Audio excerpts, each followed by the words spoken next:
Hello and welcome. It is none other than Low Kick Esports bringing you again CPTNA Midwest #2 World Warrior. We are strapped in for top 8. Thank you so much for joining us. I am Mr. Mustaflis, joined by none other than my co-commentator Zero. How's it going today? Hey, it's fantastic. It's a great way to kick off our weekend here. A Saturday evening filled with Street Fighter 6 action. Like you said, that second World Warrior event here for the Midwest. We've had plenty of action throughout the last month, really, of Street Fighter 6. So I'm looking forward to see what comes down in the Midwest bracket, because as I just put on Twitter, this is a kind of surprising top 8 if you're used to tuning in. Of course, some folks were a little bit of no-show, a little busy weekends to catch up. Of course, EVO right around the corner. Probably all eyes on that competition. But let's take a look at this listing for top 8 here. HARMS versus TINIBARI to round it out here to start things off. And then they'll be followed by Stealth and COOSCO on winner's side of top 8. And then down in losers, we have Jackie Tan and Sevens. And then, of course, DEZNERE versus SQUALL. And like I said, quite the lineup for this top 8, huh? Yeah, I think really interesting turnout. Like you said, you know, it is important to note that we do have some of the usual suspects. Somebody like Dual Kevin, somebody like Ramsey, you know, Hamad couldn't make it. So we are missing some folks. But the one match that is down actually on the losers bracket is the one I think I'm most interested in. So SQUALL, being a hometown hero from Ohio, somebody who has really been putting in the work here in Street Fighter 6, had a lot of really strong showings, but trying to, you know, escalate himself a little bit further in that echelon so he can get more of these World Warrior points. And then up against DEZNERE. DEZNERE, again, somebody who has been grinding nonstop. You know, he was a very strong player in Street Fighter 5, and then carrying over into Street Fighter 6, he has found himself at home, you know, with Kimberly, really putting in a lot of just good work with her, finding a lot of tech, and has a really interesting playstyle. So to watch those two match up, I think out of these 8, that's the one I'm going to keep my eye on the most. But front to back, we have a ton of heavy hitters that I think are going to be able to actually have an opportunity to make a stake for themselves here in this World Warrior leaderboard, because that is what it's all about. It's making sure that you amass those points and you do your best to get into, you know, the regional final at the end there so that you can actually qualify. Absolutely. Our first set of the night. As I said, HARMS versus TINIBARI. Let's go take a look to the lobby here as we get into this match. We do have our players locked in and ready to rock as we kick off our top 8. A JP to start, which is fascinating. You don't get to see JP too much anymore. Is this? No, that's Bryce. Bryce, what are you doing? You're fooling me. Oh, man. I thought that was kind of suspect there, though. All good, all good. Yeah, we do have both Bryce and also Ham just hanging out in the lobby, the classic here. But we will get TINIBARI and HARMS pulled up here in a second. Of course. Did you get a chance to watch the CPT-NA East World Warrior last night? I did, actually. I caught a little bit of that. I kind of caught the top 6 action. Yeah, so that lineup there, I believe we had if I'm not mistaken, it was DJ and what was it? It was DJ and wasn't it? Was the finals, or was that top 4 placing? That was in top 4. That was Do and Spaceboy playing. That's right. But grand finals actually turned out to be a rematch between Boost and Punk, and honestly, it was a barn burner of a set. If you haven't watched it yet, I implore you to do so. It's some great Street Fighter. But speaking of great Street Fighter, strap in, because we're not going anywhere. This is CPT World Warrior NA Midwest #2. Starting things off with HARMS and TINIBARI. It looks like we've got Honda and Chun. Can you imagine? You know, we're in top 8 here without Hamad, and we're still seeing a Honda present. It's absolutely insane here. As I said, it's going to be a surprising top 8 to see this turn out here, but the players are still coming out strong here. Trying to play at that mid screen is going to be a strong point here for Chun-Li. She gets to threaten a lot of that space that Honda likes to command in a lot of cases, especially with that crowd strong. But these sword normals coming out here from Chun. Right.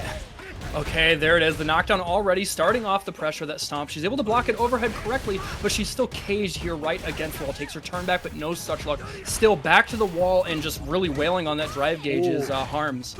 Yeah, my gosh, forward could be big right there. For TINIBARI, it's a troublesome spot with only 3 gauge to your name, and HARMS going to make the most of it here with the substantial life lead she's dead. And stock lead. Oh, so close. So close. That command grab does so much damage, and she runs face first into the DI. First round goes to HARMS. So you can see that panic start to set in once your back is against the wall from Honda here. Once you're in the mid screen or you're owning the corner as Chun-Li, this is a great matchup for you. But yeah, when Honda gets you locked down, it becomes significantly worse for you. Oh, for sure. It's like if he's hitting, whether it's like on hit or block, he's doing a ton of damage. You know, it's either to your life gauge or the drive gauge. Speaking of a ton of damage, this is a huge opportunity here for TINIBARI to actually capitalize on that misstep with the OD headbutt getting blocked. Okay, there we're back to the mid screen after the butt slam. Oh, actually a very smart positioning here with that second butt slam to get the corner swap. Now that TINIBARI is just recovering out of that drive gauge. He got off scot-free, a nice punish counter. Should be able to finish the job right here and now. Oh, nice. And meterless, too, getting to actually save all of the super art gauge going into this last round. That's so important, especially for a character like Chun. You know, whether you're going to be using the level 3 or the level 2 to get the corner carry in the setup, you know, she really relies on that heavily. Absolutely. I was really worried about that early burnout here. Harms definitely could have that massive territory to just own that space. Beautiful punish.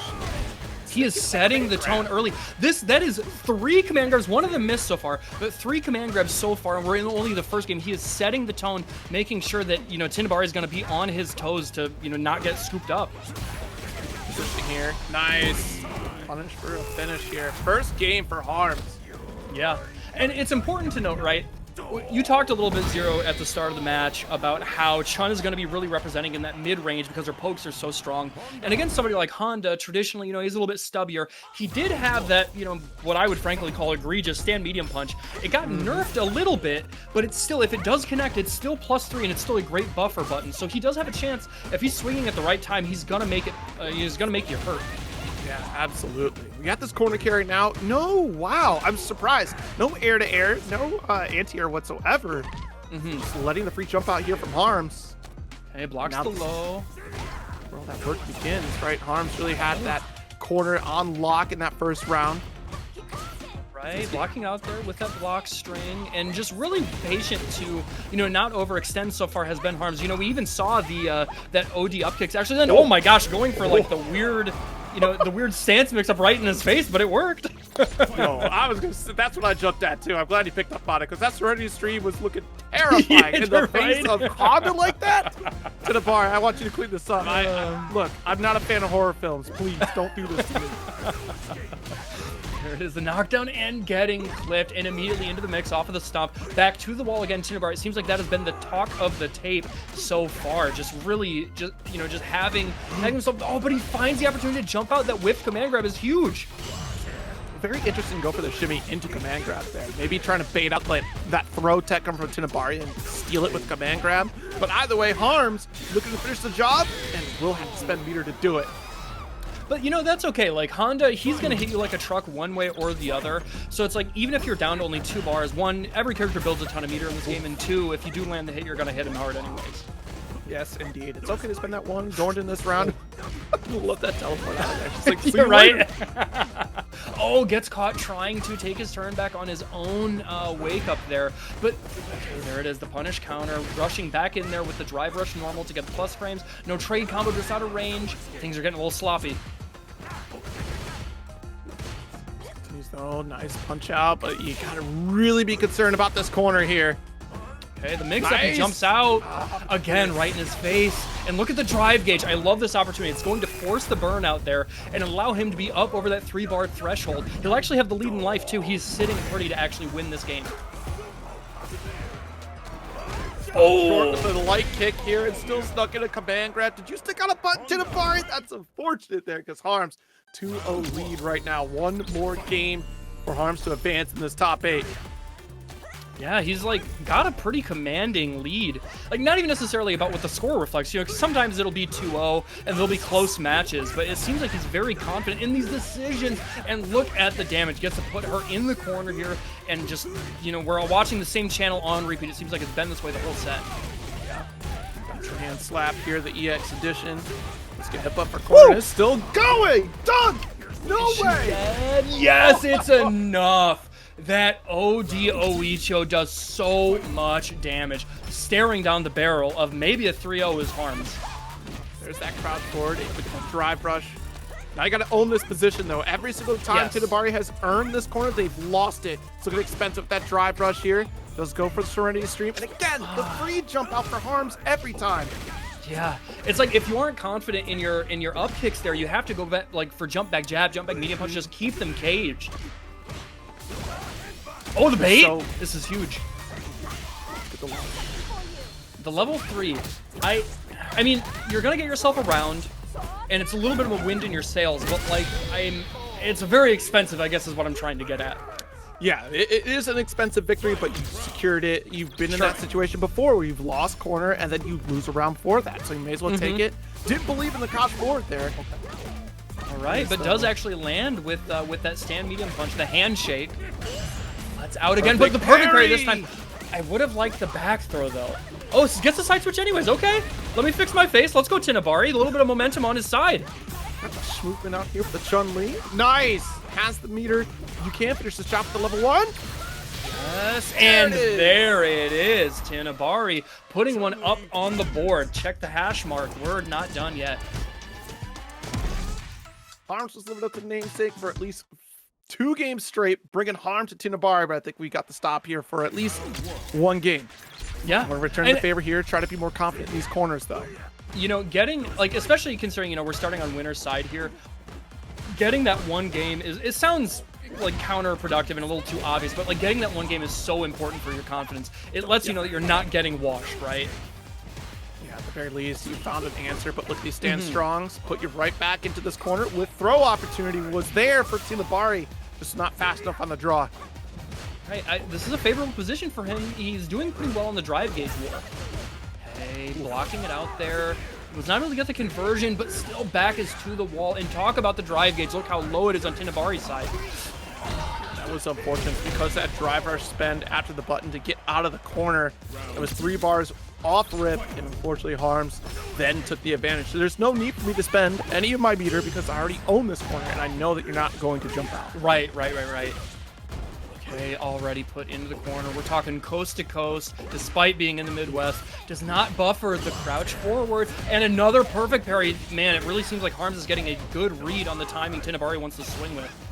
Oh no! Come back roundhouse here to get that bounce, and unfortunately punishing the reversal. Does steal away the drive gauge, does get the crush, and it's a wrap here. 3-1 victory for Harms. And I gotta say, throughout that set, it just seemed like TINIBARI just was overwhelmed by the options in Harms' arsenal and not really kind of focusing on their own game, their own like offensive in this corner. Because you see so many times where Harms was able to jump out, or TINIBARI was just holding down back and trying to find an opportune moment. And what's really telling is the fact that we whiffed the throw in that corner, and TINIBARI did not have an answer back.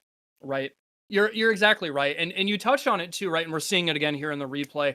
These command grabs just added up over and over. And what I specifically want to highlight is Harms actually a handful of them later on in the set were either like out of range or punished with a jump over or a neutral jump, but he didn't stop drawing from that well.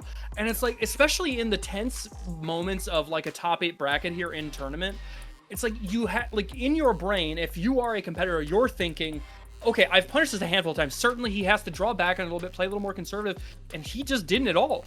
And, you know, some, like, the audience might kind of look at that as kind of crazy play, have what you will, but, like, the reality is it's like, if you can use that to your advantage as, like, a mix-up and a way to just not give your opponent the opportunity to actually glance at your wheel of options and get the right idea, it's like, why not stop going for it? Especially, you know, another thing to consider too, Honda does have above average health. He's got 10.5k.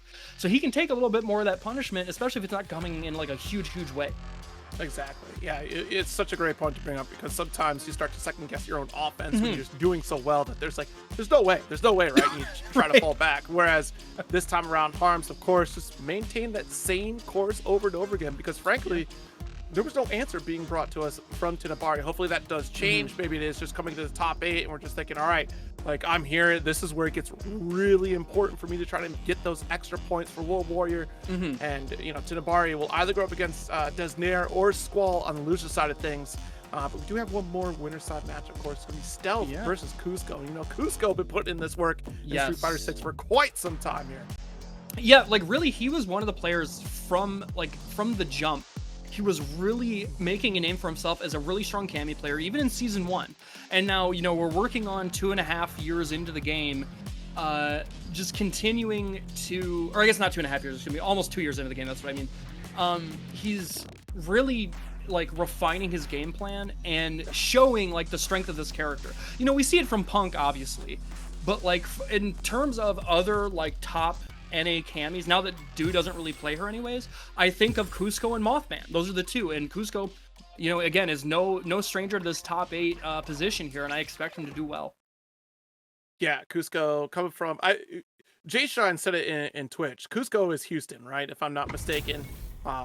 You know, had a strong pedigree in NRS titles, and then opting to jump over into Street Fighter here, and again, just really hitting the ground running. For Stealth though, Stealth also Texas native. You can see it in name. That's kind of like the gimme right there. Right, just a little bit, you know, something gives you that idea. Okay, already getting the counter hit conversion there off the stand medium punch. And now traditionally this is a matchup that is a little bit tough for JP. He's got a little bit more in the way of, you know, being able to actually enforce his own will with the buff to OD Ghost, being able to actually cancel that into level 2 now, so he can actually enforce some of his own mix-ups. But the problem is like getting Cammy off, right? Yeah, I mean, having this distance here, Departure already set up to deny that forward approach. Now you're walking things down against Cusco, trying to trap, and that Departure saves you. Good play. Oh man, he's just holding it. Sheesh. He was so close to burning out, and there it is, actually. Stealth able to get that there. I would have done it too, force it, right? It's either you're going to get the kill, or he's going to make, frankly, the mistake, which he didn't. But it's either die or take the level 1, but for what gain, right? So I really like that meter management and, like, I guess, wherewithal from Stealth. Parker play. Again, denying that forward move here. Stealth. Look at how he's ramping up the offense. Are you kidding me? Baiting out parry after parry, just burning the drive catch against Cusco. You're gonna have to relax on this, and I'm gonna have to see Cusco trying to make adjustments in the mid screen here, trying to close the gap against Stealth. It's like you mentioned, getting Cammy off you as JP is difficult, and maybe it's just trying to get your bearings against JP, against Stealth here, but we'll see how the rest of the set goes into game 2. Yeah, I mean, like, you touched on it, you know, ramping up that offense at the end of that round was Stealth, and I have to, it looks like, okay, there's a jump in, but I was gonna say, it looks like Cusco's playing very conservative, very respectful, and now part of that is probably they have some history with one another, but like, this is Street Fighter 6, baby, you gotta go balls to the wall sometimes. Yeah, and that's the, ooh, that could have been crazy. That was crazy. He got that pickup though. All right, nice. Very confident walk-up jab, but thought the second jab would come through and already committed to that spiral arrow. Okay, and now again, full screen. How do you work your way in? Oh, that actually saved him. The departure activating. Okay, here is a chance. Let's see what you got. Yeah, you may as well commit. Fear is going to open things up here. Full send with meter, level 2. I'm not sure if that's... Yeah, it's not going to kill. He's burnt. Oh my gosh. But that's how you play. That right there is what we should have seen in game 1, right? You're smothering the offense against JP, who has to show that they're willing to try to go for amnesia, which is certainly not what it used to be anymore. It's still going to find its mark here. Okay, and that's what I said, right? You got to play a little more disrespectful, and that dash up right after the level 2 is exemplifying that. All right, there it is, the knockdown. Not going for the tick throw setup, playing a little more conservative there, a little more respectful, maybe, you know, worrying about amnesia. Not a punish, and that is something to note. You know, JP's punish is safer compared to other characters. Stand roundhouse, kept lingering with that parry once again. Just out of range, the spin knuckle doesn't hit its mark. He doesn't cancel on level 3. He wants to make sure he can save the bulk of his meter going into the next round. Interesting jump arc right there. Unfortunately, keeping same side. Good challenge. Oh, that was Archer pickup. I almost said a curse word. That was so messed up. That was wild. I don't know how you would have blocked that, but Stealth is going to take that all the way to the bank, and now he is looking at maybe going up 2-0 here. Cusco has to lock in. This one here, nice approach. You threaten with the roundhouse, but you have to respect that departure right above you there. All right, let's see. Nice trick gloves. They're trying to deny that approach from Cusco, and Cusco's doing great, not sacrificing hits, but that drive gauge is going to be a problem. Yeah, he's really got to keep an eye on it. Zero, you're right. That orange is looking bleak, my friend. Had the parry, but still got thrown. At least it's not a punish counter on this one. The fake out of these ghosts, you're trying to, you know, it's that sensory overload in Cusco, not falling for it with that dive kick. And this is all it takes. One opportunity there to, you know, just push the boulder down the hill, steamroll his opponent and keep JP caged. He finds the wrong time, and that is going to be enough. Stealth does not drop it, the level 3 conversion, and just like that, he is up 2-0. All that work to close that gap here and still not able to close it out. And I think it is honestly just trying to navigate the space between Triglav and Departure and how difficult it is to, try to open up Stealth at this point here. Right. Oh, he jumped into it. That sucks. That feels bad. Probably expected Departure there, which would have been safe. You would have the dive kick opportunity. Nope, not catching it. What I want to see, COOSCO, you get that air throw, you're the most godlike player in this bracket. Like, please. Oh, it's so active, dude. It never goes away. Oh, man, that feels bad. Hey, he heard you. He heard you. I'm telling you, those gears are turning. He's trying to flex. I love it. Just out of range. You can see he's starting to get a slightly better take on the rhythm that Stealth is showing.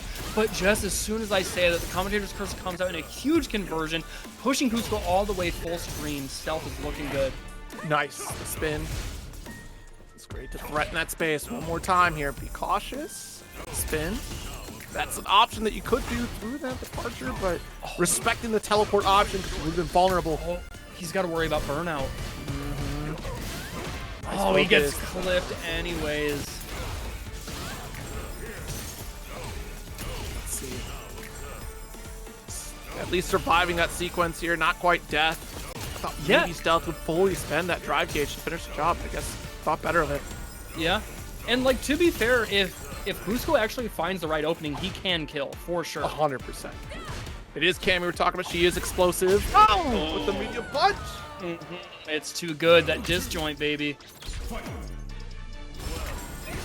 All right, this is his, winner's side life. COOSCO has to make something happen quick. And so far, he's found almost all of his success coming off of the back of these dive kicks. He's had a lot of, just like falters, whether it's been trying to gain the space on the ground or drive rush in. Stealth has been on point, but when he's been able to actually land a dive kick or a jump in, it's been a big opportunity for COOSCO.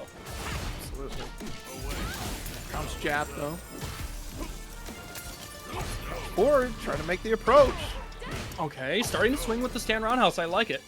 And honestly, like this is, yeah. Start using these buttons. You've got your own disjoints that are safe as Cammy. You have to do something to take up that space and challenge. Fierce trying to interrupt, though. Oh, nice. Oh, is he gonna spend it all? He is. He had to, right? I don't blame him. This is going to guarantee a win, and more importantly, give himself a little bit of breathing room and confidence going into this next round, hoping that he can, keep control of the reins and actually get a little more momentum on his side to get a full game. And that's the thing of it, though. Like, once you put yourself in a burnout, I could understand not spending if you were winning neutral time and time again. But COOSCO does not have that type of control against Stealth right now. Yeah, that's exactly right. You make a great point. Oh, man. He's getting caught there. So JP has two sweeps, right? He's got like the trip with the cane, which is super negative, and then he's got that sweep. That sweep I think is similar to Chun-Li's, and that is like -7 or something. So he might like legitimately not have the right matchup knowledge there because a lot of JPs don't use it. But nevertheless, it didn't even matter. Stealth. Well, it's not to say it didn't matter, but in the end, it was the conversion that was able to actually seal the deal for Stealth in a clean 3-0. Yeah, very clean set here. I mean, Stealth. Who'd have thought in 2025 here? I mean, 2 years of Street Fighter 6 already almost. We are here looking at JP in the top 8 still, performing strong against Cammy here, against COOSCO, and I honestly just that neutral game entirely controlled by Triglav, mainly Departure. Departure really just kind of solidified the fact that there was no forward opportunity for COOSCO throughout that set. And again, we talked about in that last game, right, about how that decision making is already causing paralysis because of the options that Honda has. You have the options of here's Departure. Now, are you going to teleport on this Departure if I make this forward approach, or do I stay grounded and try to walk up against you? And meanwhile, you're still spending so much drive gauge against JP that's making it nigh impossible for COOSCO to really open up against JP safely. Yeah, I don't know that I could have said it better myself. And if anything, I hope that, and I would expect COOSCO being a player of his caliber, no stranger to this top 8 stage, he will recognize, some of those shortcomings throughout the set and some of the things that maybe he was getting tunnel vision on and not focusing in the right positions other ways. And because he still is in losers, this is rounding out the top half of the bracket here in winners. So he's still got another chance. but it's going to be a little bit harder, and it's going to be, you know, twice as long of a journey. We'll see. Still plenty of matches ahead of us here, and a few more to go as far as rounding out our first wave of top 8. We're going to get to that bottom half of the bracket for those who are following along at home. That's going to be DEZNERE versus SQUALL stepping into the arena. We'll take a look here as TINIBARI is now on the bottom half here. HARMS is already up there in winners finals alongside Stealth. COOSCO will either face off against Jackie Tan or Sevens. That matchup will be decided later, but right here is DEZNERE and SQUALL stepping up to go up against TINIBARI, the winner of this one here. And we'll see. Of course, DEZNERE up on the Kimberly here. Yes. Another excellent character showcasing. A little spread that we're getting too. Yeah, for sure. Again, you know, I was talking about it, like, it's like, who would have expected to see a Honda in top 8 without Hamad here? And so, like, it's crazy, right? But yeah, I was talking about it at the top of the bracket. I think this is the match I'm most interested in. I'm a little biased, you know, being that there is a hometown hero. We do have Ohio representation with SQUALL, but most importantly, I just think this is an interesting character or an interesting player matchup. I'm sure, given like geographical location, these guys run into each other quite a bit. So I imagine that, you know, even from the jump, we're going to see a lot of like interesting interactions because they're already playing at, you know, like level 2, level 3 Yomi, right? Absolutely. And again, it's we're talking about here, that offensive prowess that she does have. The same thing could be said for DEZNERE, as we're already starting to see the onslaught of Kimberly. Quick jams to fight back against DEZNERE's setup. And man, this, I really wonder, actually, maybe during our break, I'm going to take a look at it. I'm curious who put SQUALL in losers, because he is, not only is an incredible player, but he is playing Mai. And as we all know, this character is pretty messed up. This character is a really good character. It was pretty early on that SQUALL got put into the loser side of things, actually. Yeah, okay. It was nice. Nice one, put SQUALL into losers. It's like cool 8 for those that are following along at home. Oh, okay. All right, and there we see that new buff from Kimberly, the double bomb setup, making you know, a great pressure sequence there from her. Oh my gosh, he swung. I like the kind of the fuzzy timing, but he forces himself into burnout here. He does have a chance, and he jumps. Oh! I wonder if that was intentional to be fireball, or if it was maybe supposed to be like a super input that just got moved. I'm not sure, but ultimately it gave DEZNERE that opportunity. But gosh, Mai does have a DP of her own, right? Like, yeah. But nice, quick interrupt, level 3, establishing this lead. And look, I mean, the drive gauge. I was just going to point it out. Yeah, 0. Pay attention to that orange. It is looking thin. And he dashes underneath, gets the conversion there. And now it starts. He's going to go for the fuzzy jump. He baits it, or the safe jump, excuse me. Oh man, this is looking bad. He can kill. Yeah. Just like that. Now, as somebody, I ran into DEZNERE a million times playing Street Fighter 5 ranked. I run into him, I swear, 100 times a week playing Street Fighter 6 ranked. I've got a lot of experience. He is somebody who has the tech. He's very much like a, I wouldn't necessarily say a set play kind of player, but he's very technical. He's got a lot of, you know, situational awareness, a lot of setups, got a lot of trade situations, and so I'm not surprised that we're seeing this kind of offense ramp up that's making it difficult for SQUALL to get any room to breathe. I mean, it's a match made in heaven, this character, to have that type of play style, right? Because there's so many ways it can open up your opponent and really convert some large damage opportunities here. We have DEZNERE running the set. First game up, and already first round up in game number 2. You almost double punch for that, SQUALL. Be careful.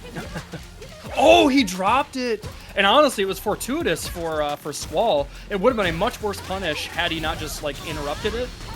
Okay, the level 1 finally comes out, and now suddenly the best fireballs in the game. But most importantly, this corner position for SQUALL is maybe going to, you know, change things entirely. Interesting. You take that crouch forward there, the knockdown.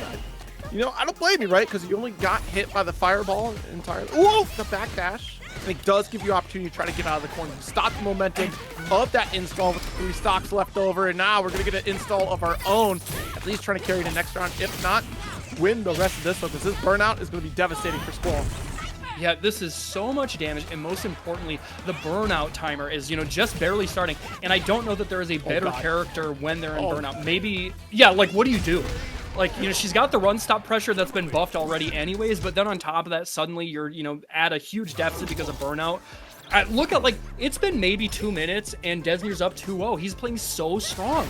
What's going on tonight? Y'all got something to do on Saturday night? We were blocked out for at least 3 hours, and it's looking like it's going to be a speed run. Oh man, yeah, making our workday easy, huh? No kidding. Alright, jeez, try to get the back roundhouse. Not gonna work out though. And look at it. I swear, you would think he's like fighting Marissa or something. Look at the drive gauge damage. Woo! Alright, finally got that perfect parry. You gotta hold on to this corner. A couple jabs. Nice. Oh, that sweep, it's such a good option against Mai.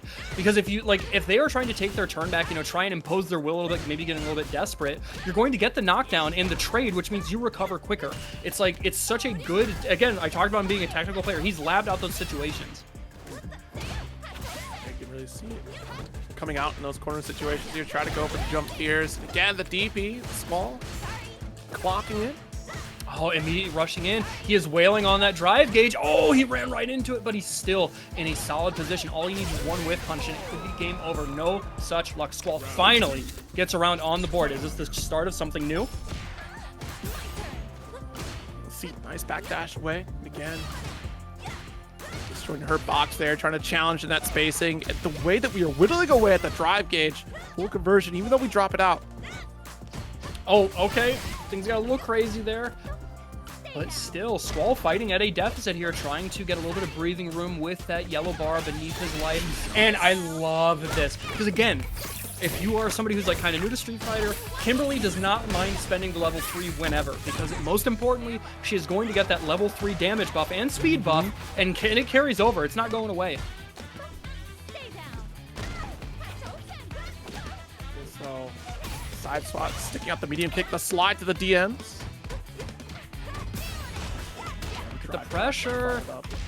He's still inside. The trade. He wasn't able to get stand medium kick from there. Uh-oh, he's got to be careful. The forward throw. SQUALL smelling blood in the water, and he fails the unk check. Oh, he doesn't kill? SQUALL, don't you play this game. I like the attempts. I don't mind that opportunity there from DEZNERE to maybe try and get out of dodge, but no such luck. SQUALL actually hits him with that jump medium kick, but he goes right back to the well. DEZNERE not letting him breathe at all. Corner carry, good play. Nice throw, SQUALL. Uh-oh. We know how this story goes, Zero. Coming threes. The challenge, though, still very brave from DEZNERE. The back roundhouse extension. Gets hit delay. No counter hit conversion. No. All right. Things are looking good for SQUALL. He is ramping up. He is caging him. He's not letting him breathe. Nice. Yeah, that crouching medium kick. One of the better ones in the game. It's not the best, but it is very, very solid. I mean, that reach. Yeah. Yeah, it's good. For sure. Throw. This is home for Mai. This is maybe her best position in the whole game, and maybe the best character in the game when she's got you in the corner. So strong. Fish with that stand fierce. Devastating tool for Mai. Let's see. You notice that SQUALL has pretty much denied a lot of that drive gauge control that DEZNERE commanded throughout this set so far. Level 3, baby. And now I want to bring to everybody's attention, look at how quickly the tides have turned here in, again, maybe 2 minutes. With a couple small adjustments, and most importantly, I think, better positioning on the screen, SQUALL has tied everything up at 2 apiece, and now suddenly DEZNERE's on the back foot. The momentum is against him. I believe the EU calls this first to free value. Yes.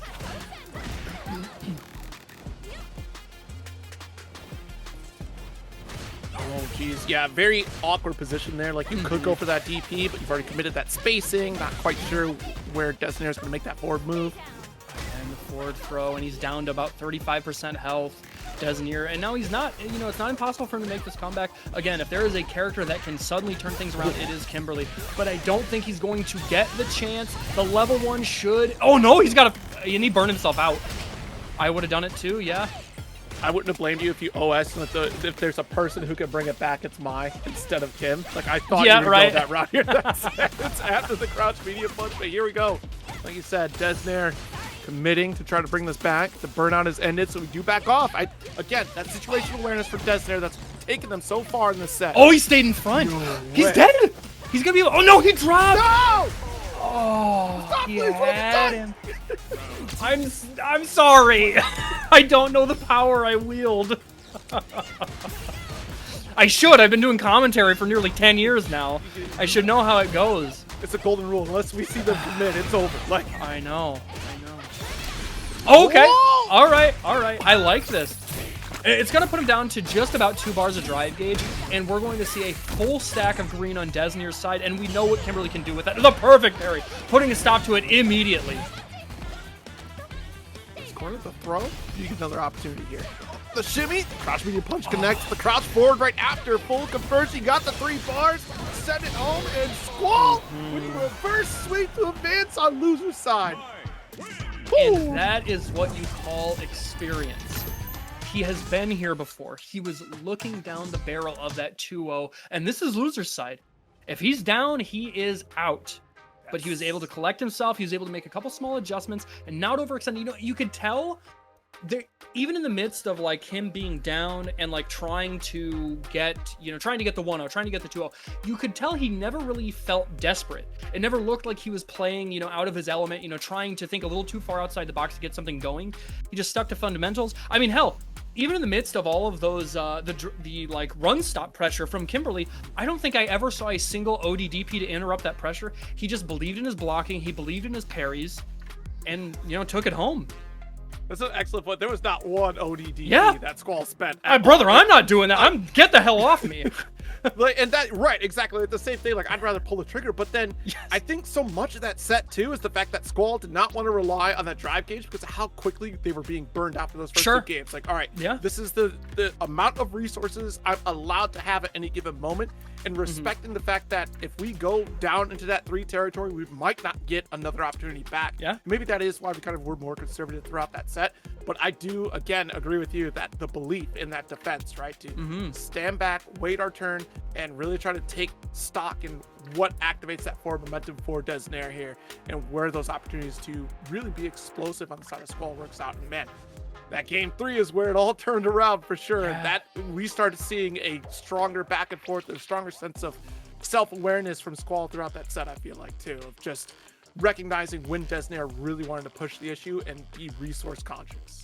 Yeah, I could not agree more. And now, unfortunately, that will spell the end of Dez, as that was in loser's side. But he does get himself a good chunk of points here as we continue on in the World Warrior season. I'm sure we will see him back, top 16, top 8. He will be fighting for a spot, for sure. Yes. He is one of the Midwest's best. There's no doubt about it. But we do see SQUALL move on. The hero lives to fight another day. We are still, however, on the loser side of things, which means that we are going to have Jackie Tan versus Sevens coming up. Now, Sevens is okay, it looks like Jackie Tan is a Blanka player. Sevens, oh wait, do I have it backwards? Hold on. I'm looking at the stream. Yeah, I know, he's mixing me. Now, Sevens is somebody I know. I'm 99% sure he plays Ken. He was a very strong Ken player in Street Fighter 5. I don't know why he would switch going into Street Fighter 6. Ken is arguably better. But yeah, maybe it is going to be Blanka versus Ken, which is a matchup we see pretty frequently. Blanka is somebody that is represented by Mena, of course. And, he's fought any number of Kens trying to secure gold at any tournament he's at. So this is not a matchup the viewers at home should be unfamiliar with. Oh, it looks like we're getting Terry. Interesting. Like you want to talk about popular characters lately. That is Terry Bogard for sure. Well, he got hella buffs this season. That man is, eating good. Apparently, Santa thought he was on the nice list. Well, nice. I mean, pretty cool dude. He seems pretty chill. I would get a burger with Terry. I'd hang out with him. Terry is trying to, get Ken back on his feet. So. True. Yeah, he understands, he bought in on the apes when he shouldn't have, and he, doesn't want to see him lose out on his family and doesn't want his kids to, disown him, that kind of thing. Oh, God. Terry, the adopted father, already trying to adopt Mel in Street Fighter 6 here. Right. Hey, there's that new buff, giving better Oki there off of the crack shoot knockdown. Oh, stopping that immediately. We see those long swinging buttons from Blanka. And talk about stopping immediately. The stop sign in the ODDP. I'll let you out of the corner. It's a favor, just to make it interesting. Oh, the bait. Man, yeah, just barely, outside of the range. That is something, you would think being an ODDP would have better range, but, Blanka's OD up ball has, weirdly narrow range. It's, goes almost straight up. It's, kind of easy. I don't want to give too much credit to Blanka players for like downplaying and talking about their character being weak, but that is like a notable downside. Nice block. Damn, good chunk of damage. All right, looking again for that OD up ball. It's already been represented once, so he goes for the delayed pressure, but still controlling this portion of the screen is Sevens. The reset, not biting on the shimmy, but there it is. The throw, punish, counter, that's a ton of damage, and now he gets to close out the level 2. Doesn't even need the second rep. That power geyser is enough. First game goes to Sevens. Look at that bright smile that Terry has. You got some pearly whites. It was the jump scare that I saw. So, Jesus, that man can smile. Here's Terry. Throw, jab sequence, and again, I do really like this fact that Jackie has, or excuse me, Sevens has been playing around that spacing away from Jackie. Let's see, nice crouch strong to start it out. Oh yeah, that is so cheap. From that spacing, the fast ground wave will whiff, causing the perfect parry bait if that's what they're trying for. That is one of that is like kind of a core tenant for Shotos in this game, right? Is like figuring out how to bait a parry on a believed fireball and then going for like the drive rush throw or whatever.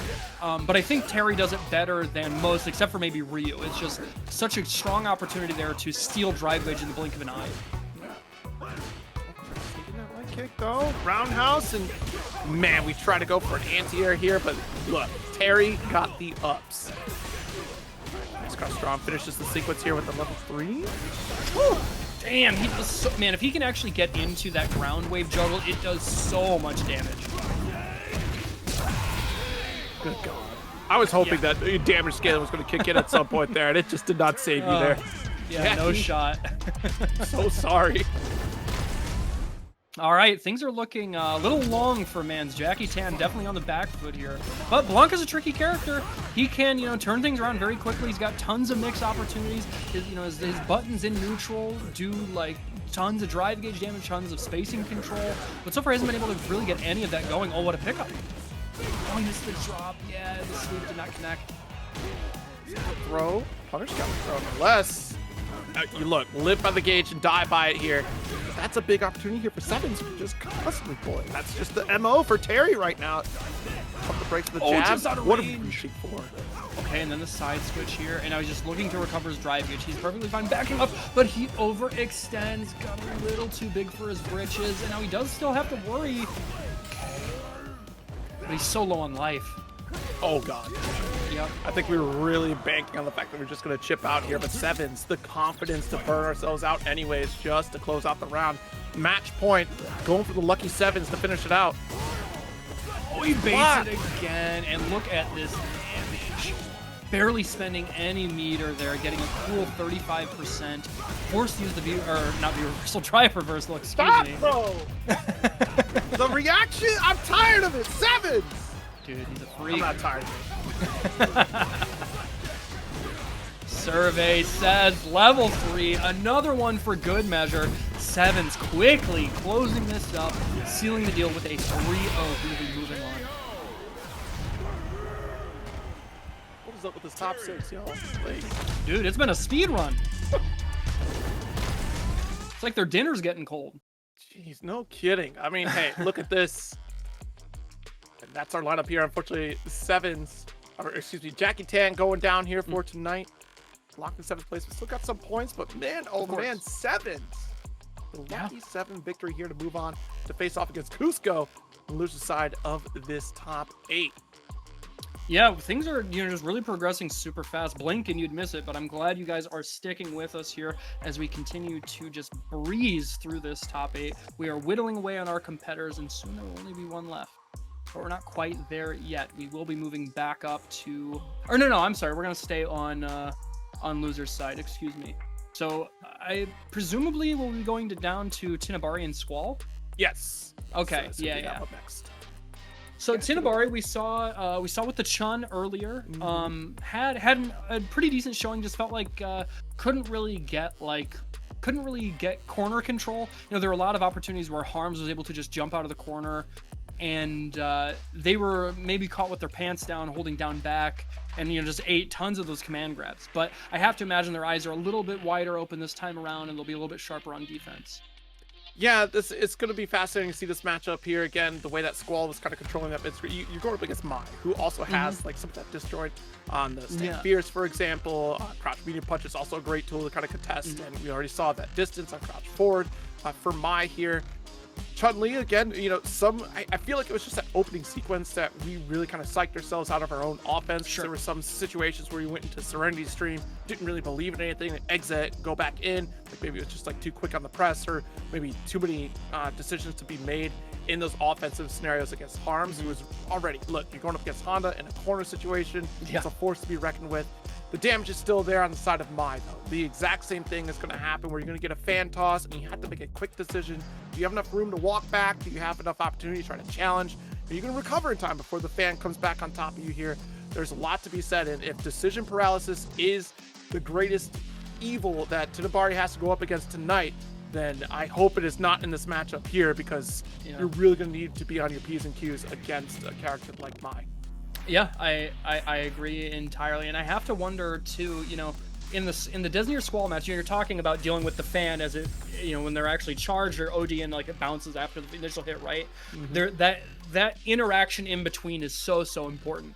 Yep. And now we saw DEZNERE had a solid answer in that and going for sweep. Kimberly does have one of the better sweeps in the game, but somebody who's got an even better sweep is Chun. It's -7, has incredibly good reach. So in a lot of those moments, you might like, even if it's blocked, you might not really get punished in the same way because of, you know, the on-block frame disadvantage. It's a little bit more conservative. So, but that's all determined by whether or not TINIBARI has like labbed that out and actually knows that that is a solid option. Going forward, we'll see though. That's going to be the make or break opportunity, I think. Oh, somebody in chat says Chun sweep is -9 now. Is that right?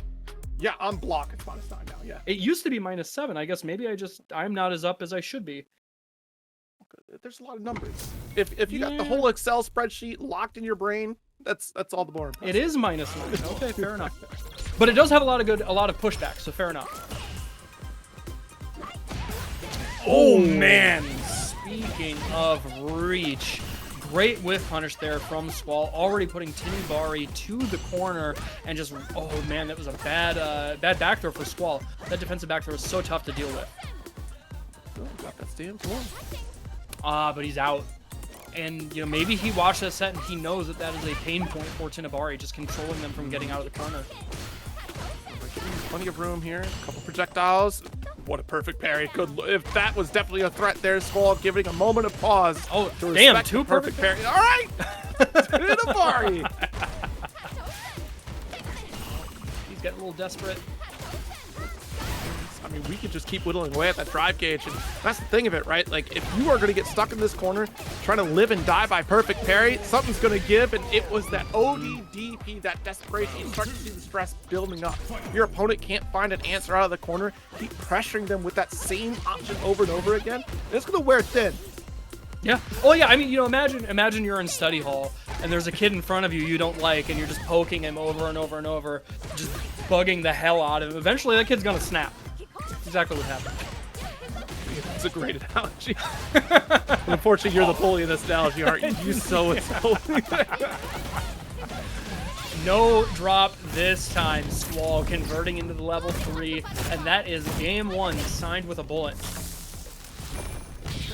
Yeah, I mean, it's so tough. You keep tapping the parry. You can get perfect parry as many times as you want. That's you only trying to conserve your meter. And if you're not getting perfect parry every time, you're just stuck in the same position that you're in. So SQUALL is just going to keep maintaining that pressure on that drive gauge, because clearly now, as far as we've seen, it's an important tool for TINIBARI. Again, it's important for everybody, but SQUALL is going to make you pay the price for it here. Nice throw. That's such a tough situation, man. Like, especially being in that range where she can do, like, stand fierce into, like, range stand fierce into OD fan. It just sets up perfectly that she can just, like, either drive rush in and throw before the bounce hits or walk forward or whatever. It feels real bad. Oh, damn, immediately. Okay, Chun is pretty good in burnout. Like, or when your opponent's in burnout, she's pretty strong. Yeah, honestly, like, taking that trade, you already have a substantial life lead. You know you can frustrate your opponent in mid-screen, in neutral. Buying our time here. I mean, we still have plenty of drive gauge to build up. The medium kick going to interrupt against TINIBARI. Oh my god. We'll trade all day. Yeah, that trade. Squall really reeling it back in when he needed to, letting TINIBARI basically punch himself out. That's such. I think that's the sign of a strong player, right? Is recognizing where to take your risks when you're in burnout, so that you can block it out and actually build your drive gauge back up faster while your opponent's struggling to open you up. There it is. That's a meter spend here. That's kind of a boon for Squall. Instant legs missed and does get the challenge here. TINIBARI corner carry. Okay, the drive rush in, doesn't get frame trapped with the crouch fierce, and there Squall finds an opportunity to actually land that crouching medium kick, and now we're back to neutral, where so far he has been dominating. Oh, he's out of there. No punish. It is 1-0. 1-0 for Squall. Yes, correct. Yeah, just scores are not updated quite yet. Oh, he gets clipped. He could have killed, I think. Oh, that's huge. The awareness from TINIBARI. That's something I'm actually not very good at. I think it's really hard. But recognizing like when you can, I guess having the awareness to know they're going to potentially go for the drive, like fake drive rush, and then mashing on throw to get the punish right. But it's so strong. I think you need it at a high level. Yeah, out here does get to pick up thanks to the fan toss. No throw for corner. Oh, he frame trapped him. The meaty stand fierce plus the extra drive, the drive rush advantage. I like that, you know, saving that until later in the round. Into it there, probably a stand fierce situation, and again. Yep, it's such a diabolical situation to find yourself in. And then just poking it out with that stand medium kick. She's got a stop sign of her own. Squall feeling very confident with the substantial life lead, knowing that we win in a lot of these neutral interactions here. Mai's not the only, or Chun's not the only one with a good stand fierce. Mai's is pretty good. Great stand fierce, the medium punch as well. Both great tools. Whoa, did you see that? That like fake cross up was messed up. Wait a minute. The grappler series begins. Another projectile. And we're starting to see the frustration build against TINIBARI. Yeah. Really trying to figure out how do we get out of this corner. Oh no. Look at the damage too, man. I wish I had an answer for you, TINIBARI. At this point, like, because you're too far away to go for drive reversal here. Perfect parry is a nice little option. Okay. You do get that forward approach. Oh man, you can see he's feeling really antsy to try and make something back. And I guess, you know, he's got maybe 2% health. I can't blame him, but it's so tough. So tough. Squall really just locking it down. That's the thing of it. Squall, you know, maybe down on drive gauge, but literally only needs a touch to victory, and TINIBARI has to make the approach. In Squall's eyes, you have all the time in the world. Good block on the overhead. Still going to press and get caught by the fan. I don't think perfect parry is going to be the answer here for too much longer. TINIBARI still trying to make something off these fan tosses. Great wake up though. I love that. A huge opportunity, a ton of damage. Put her back in the corner. It all started from that delay crouch forward. But immediately, yep, just Squall not letting anything get started there off of that big throw loop. I think it is we're the same thing that we saw against HARMS, right? We're locked in a very specific defensive option and not trying an alternative. We're still stuck in this perfect parry, and Squall is really taking advantage of it. Right there. Right, Squall just making it count, and the trade, he will take that all day. Again, another one crossed off the list. Squall continues on 3-0. You know, and again, it gets so overwhelming once fan gets tossed out. Like those perfect parries, just as much of a focus as we had on it to save us from the fan interaction here, it put us in a weak spot where we're just still locked in either trying. I feel like we tried to perfect parry again on another sequence, but Squall already sees the green light in their eyes. Just, okay, well, you're stuck here worried about that projectile. You're not worried about the other options in front of you. And I'm just going to keep throwing and just throw until you try to figure out another solution. And I'm not sure like what Chun-Li really does out of there besides take like a very brave leap of faith in some of those interactions. Like maybe you do go for your OD DP, or maybe you do go for his Insanshu to try to go over. But even then, like that's not ideal in the scenario against Mai at that range. Just it's tough because the way that Squall was spaced out, it's just like it's not a lot for Chun to really do to challenge. Maybe a crouch forward, but even then you're putting yourself at big risk. Yeah, I think you're right, and this does speak to kind of the state of the game. There's a reason a lot of people believe Mai is the best. We see so much representation of her. She's not unbeatable, of course, but like she does just have such a stable, like pretty like risk-averse game plan. And now Chun like does have answers. Like I think something that maybe could have helped is a little bit more patience to respond to a fan with like OD Fireball to basically put the onus of dealing with it on Mai. But it's easy to feel like you don't have that option when he's playing neutral well enough that he's poking at you, maybe stuffing some of your options, so you don't feel like you even get the space for it. But also there's like the possibility of going into like low stance and then like sliding, or even just holding low stance to threaten whatever. But of course it's all a lot easier for me to say, from the commentator's chair than being in that position. But it's all fair points, right? Like having that outside perspective, I'm sure Tini will also like take a look at this and be like, oh yeah, sure, that was an option I could have done. In the heat of the moment, it feels way worse for anybody that's under that type of pressure. Like, I don't know what to do. I'm overwhelmed. Right. And that same thing happened against Harms, right? You're stuck in this corner. It's just, I don't know what to do in this moment. But I'm going to look at that replay. I'm going to come back next time with maybe a different perspective, fresh eyes on the scenario, as opposed to I'm already stressed running through this bracket. I made top 8. And I'm trying to get as far as I can and get as many points as I can for this World Warrior Midwest. Less stress for you to reassess the situation. We'll see how that goes. But back on the opposite side here of this loser's top 8, we'll have COOSCO and Sevens stepping into the arena here. Yeah, again, we're going to see, Cammy going up against a Fireball character. It is a bit different. Terry does not zone the same kind of way that JP does. However, we did see that it was maybe some of the moments of rushdown that ultimately led to COOSCO's downfall against Stealth. So I have to wonder if it's going to be a little bit trickier. Okay, already starting off good. That crouching sweep, the punish counter sweep is so strong, taking the page out of Punk's book. Yes, spacing, just get the medium kick interrupt. Oh, wasn't ready to punish. Nice, got the roundhouse. Unfortunately, nothing after, of course, but at the very least, get some ground. Well, more important, I think, than the ground, getting that punish counter roundhouse, that's a full bar of drive gauge. It's so huge for somebody like Cammy that, the faster she can get you into that burnout, the faster she can put you in the spin knuckle loops. It's really, it's just an incredible thing. I can't believe they haven't nerfed it, to be honest. It's crazy how good it is. To be fair, she can't follow up after, right? It's that additional blessing of looking for punish counters. It adds that importance of why Cammy likes to be in that specific range to fish with that roundhouse in general. There's the drive rush. Yep, taking that opportunity there to set up the spacing trap so they can get the punish counter, Sevens. Just going to that next layer of offense here off of the drive rush interaction. Let's get the side swap here. DP denying the approach with Sevens. Punish counter on this throw. I love that patience and the immediate, right in your face TK. Gonna be able to kill here as long as he optimizes his stun combo. Yep, that will be enough. The level 3 to seal the deal. That should be enough. I don't think. Yeah, okay. I was gonna say because that's just over the cusp. I think with an optimal combo, he could have killed there, but he's still in obviously a prime position. He can take a level 3 combo and still live. Just looking for that one final touch. And COOSCO being very patient, as you should be. All right. I do respect Seven's patience here, not overextending. It'd be really easy to be in this position and feel like you have to take a bunch of risks to try and get to try and get the comeback or whatever. Okay. And now we are at the threshold where the right combo will kill for Sevens.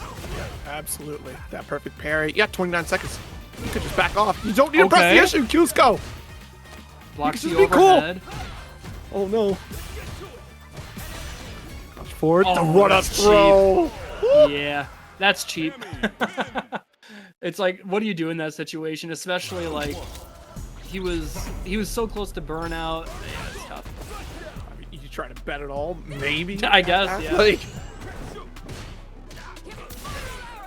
Quite serious though. Now we're back to these fireball block strings from Seven, willing to play this patient game in the sweep mid range here. We're trying to get something started. Takes his turn back is COOSCO. That forward. I love that. Recognizing from that position that he could steal a turn from that -3 stand roundhouse. No, he's massive jump in. I'm surprised it get anti-aired. serious. Nice push off to the corner. Blocks the meaty stand medium punch. And we're back to neutral here. Sevens has been pretty comfortable in this position. Just hasn't really been able to get much going. It's only been, you know, like kind of this guerrilla warfare, these like hit and run situations. The whips are strong. Ooh, okay. I like that. Oh, immediately busting out. Good chunk of damage here. Down in the yellow is COOSCO. And look at the drive gauge too. Oh, true. See if we can outlast this final few moments here. There's oh no! What a neutral jump coming from Sevens. You may as well send it all. Spend your resource. Spend. Sevens. Dude. Sevens. Oh my. Okay, fair enough. But sheesh. I'm a little nervous about that. He's been so focused on the ground game, which like you have to do against Cammy, right? But like there have been some of these jump-ins that you just can't let happen. Yeah. Tech out. Kick interrupt though. You do own this corner. Oh, until we get tossed. Back to the wall here. Does not block the overhead this time. And this, I think, is going to be enough damage. The geyser combo. Level. Yep, one more. So much. And for those of you who don't know, that is technically more optimal than a level 3 combo. If you have the right resource management, the right hit, the 3-hit power geyser will do more than even a critical art.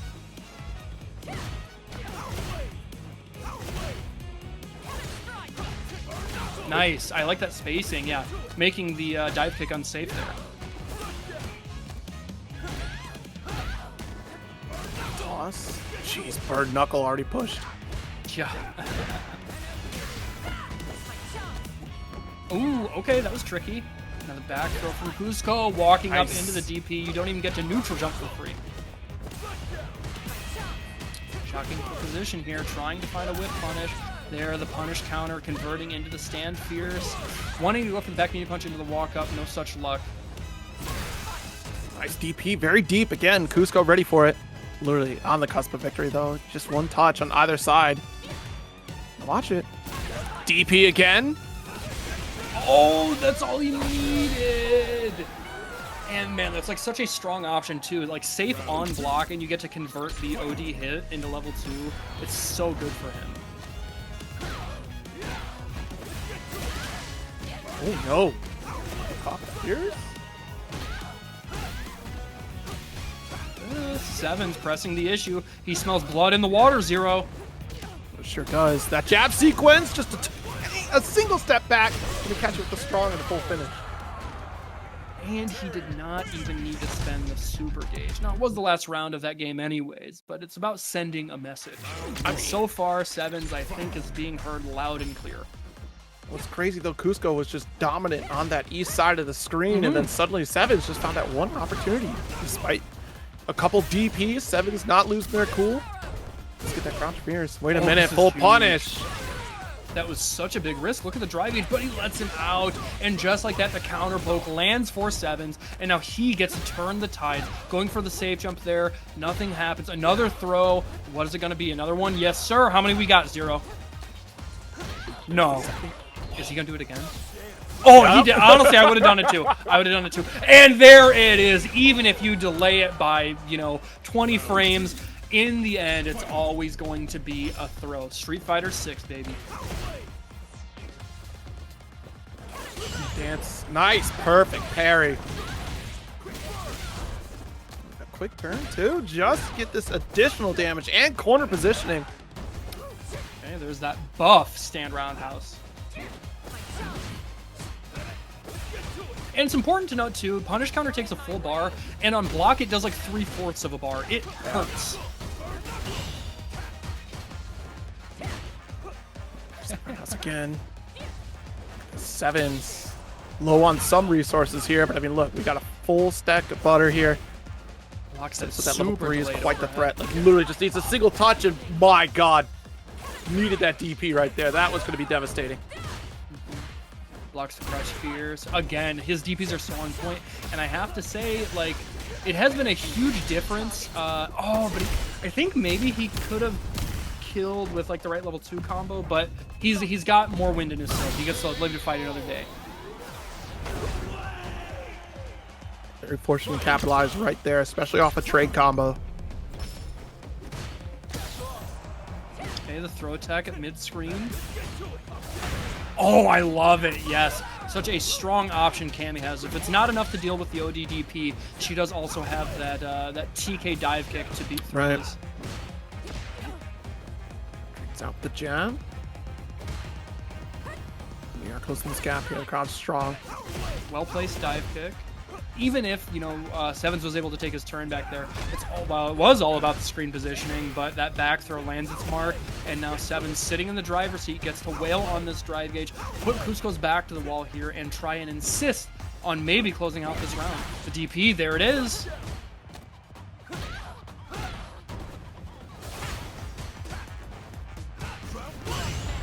Oh, the perfect parry. Corner position. No way. The crouch fear starter. Oh, spin knuckle. COOSCO feeling themselves. Has the tools to finish, and we certainly will. I respect it. I respect it. That's definitely an online tactic, but you know what? Sometimes you got to bring it out. Neo Judai is proud. You're so right, Doctor.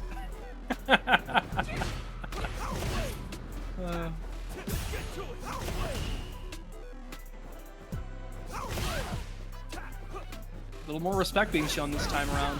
Oh, that's huge. Oh, no. Good chunk of damage. A cool 35%.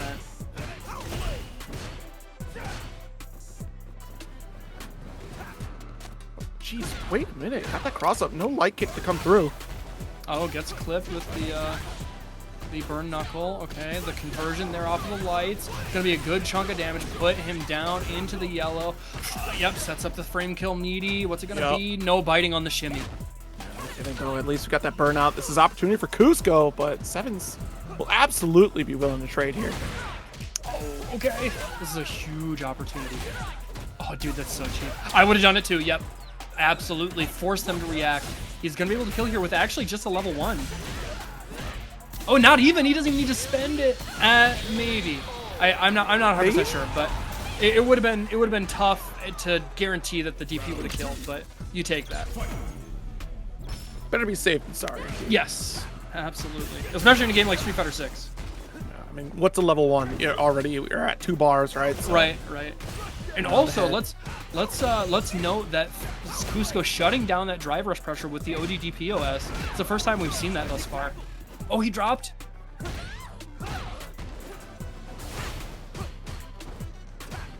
Out of there. Dive? Yeah, just jump and nice spin knuckle. I think COOSCO locked in right now. Hey, next hit wins.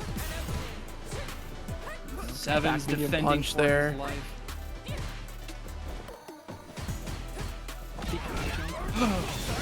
Oh, he spins level 3. Okay. Just wants to get some additional resources here. Buy some time. You reset the mid screen.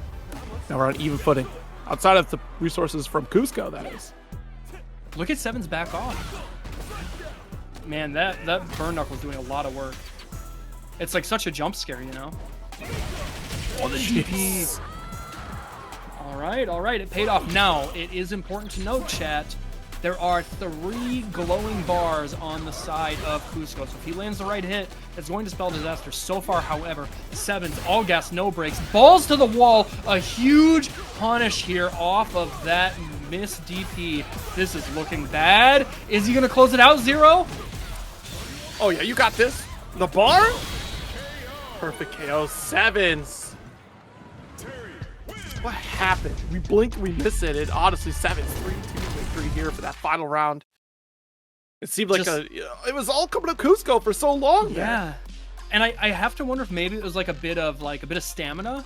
You know, there had been so much focus between these last couple games, and then getting down to this final one with Sevens, and especially with how patient Sevens was playing, I could imagine you run out of steam. Suddenly you kind of go into some like flowchart habits, maybe misread some pressure and take a risk when you don't need to. And Terry hurts like a mother. If you whiff against him, if you get a DP block, it's gonna feel like you're fighting Marissa or Zangief or something. Yeah. So like you just can't afford to do that.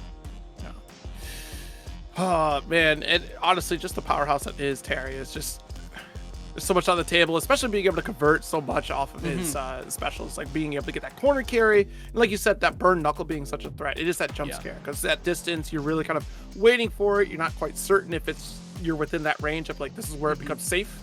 But yeah, it does add additional layer to your neutral. But Cammy still, quite the threat in that matchup here. For sure. Just, I think we got a little saucy in our one corner sequence, right? Especially with that OD spin knuckle. I think that was a great opportunity there that really showcased that COOSCO has some jump scare moments, but man, it's really tough to answer back against the power that is Terry Bogard, really. Yeah, and I think at the end of the day, the patience is what really paid off for Sevens. Kind of similar to that Squall match, it never really looked like he was too like panicked or desperate. He was willing to take it slow and steady. That being said, that will round out the first part of our top 8 here. We are whittling things down. We are down to the top 4, and that means it is time for a break, chat. So strap in. Yes, we have some slides, of course, to show you. Get some promo stuff out of the way. So let's roll those. And of course, do not forget, in a couple more weeks, I guess 3 weeks almost exactly, we have the CPT-NA Midwest number 3, again, brought to you by none other than Low Kick Esports. Make sure that you set a reminder on your calendar. Make sure you are ready to register. You don't want to miss out on that. I don't want to hear you guys crying on Twitter about how I didn't know when it was, I forgot to sign up, and then you're in Ham Jam's DMs, be like, bro, put me in, please. I don't want to hear any of it. Put a reminder on your calendar. Yeah, absolutely. Just a month away. You got some time, relax. And you have plenty of time to look forward to Roundhouse, the 5th annual. What do you mean a 5th already? That's crazy. We're going to sign up for some Roundhouse, folks. September 26th to the 28th. It's going to be back in the Renaissance Glenview. Let me tell you, every one of those rooms is a suite. Yeah, There's no so other nice. option. There's no other option. It's like silly how nice they are. It's like weird. Also, don't forget, chat. I don't think it shows on the slide here, but there is still a live promo code that will get you, I believe, $15 off. If we could get that in the chat from somebody in the staff. But there is a promo code. You can save yourselves a little bit of money. I want to promise you, as somebody who has been a Roundhouse supporter since day one, I've only missed one of them. You don't want to miss out on this event. It is one of the best, maybe the best, like grassroots regional in the whole country. It's basically Combo Breaker light, in my opinion. They run everything under the sun. They've got a sick, like, octagon ring for you to play in. It is the best vibes, and you're a ton of great food. You want to make it out to this one. Absolutely. Wow, you missed one too. I missed one as well. Yeah, it was against my control. We don't. Yeah, I didn't have an person option that caused it to me. Yeah, this person is exited our lives. Hooligan. I'll never forget. But yes, so that is going to be an opportunity for us to take our break, a quick 5. So if you need to go to the bathroom, get yourself some snacks, get yourself something to drink, stretch your legs, whatever it might be, go ahead and do that now, because you do not want to miss the rest of the top 4 action when we get back. Be here.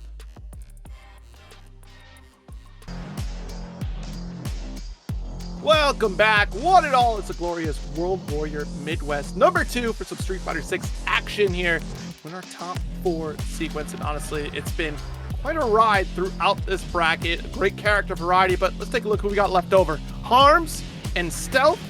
We got a Honda. Hamad's not here. We still got a Honda. Is impressive. And then, of course, on the opposite side, Sevens versus SQUALL.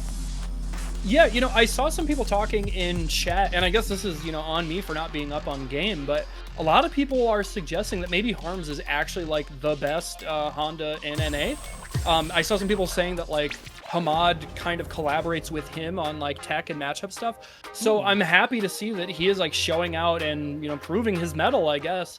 But, it's going to be a tough run against somebody like Stealth rocking that JP, a character that is, like, just so strong. Those buffs that he got in the most recent patch, combined with, having his crouch heavy punch reverted, it's just, he's a menace. There's a reason Kakaru won the $1 million with him, right? But down below that, again, it is going to be none other than Sevens and SQUALL, 2 people who have really been fighting for their life, quite literally, since the start of the bracket. They both started there on that loser side and are trying to make sure they get in that top 3, get the lion's share of those points, so they can actually be in a better position come time for qualification. But the job's not done yet.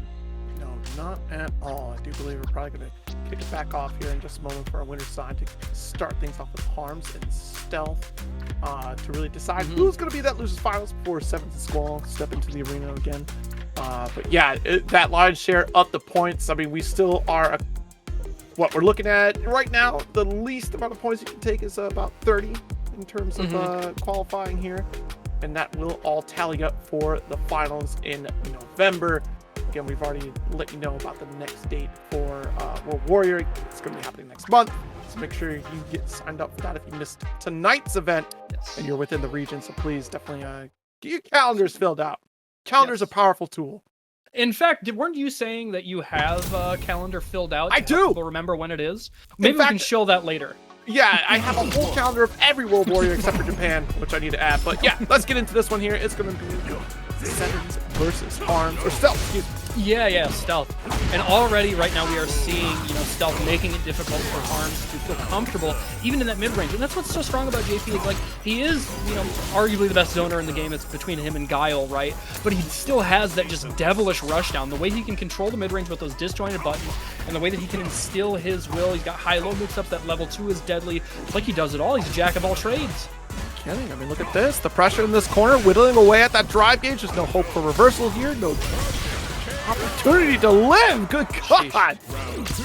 Yeah, doesn't even get to breathe.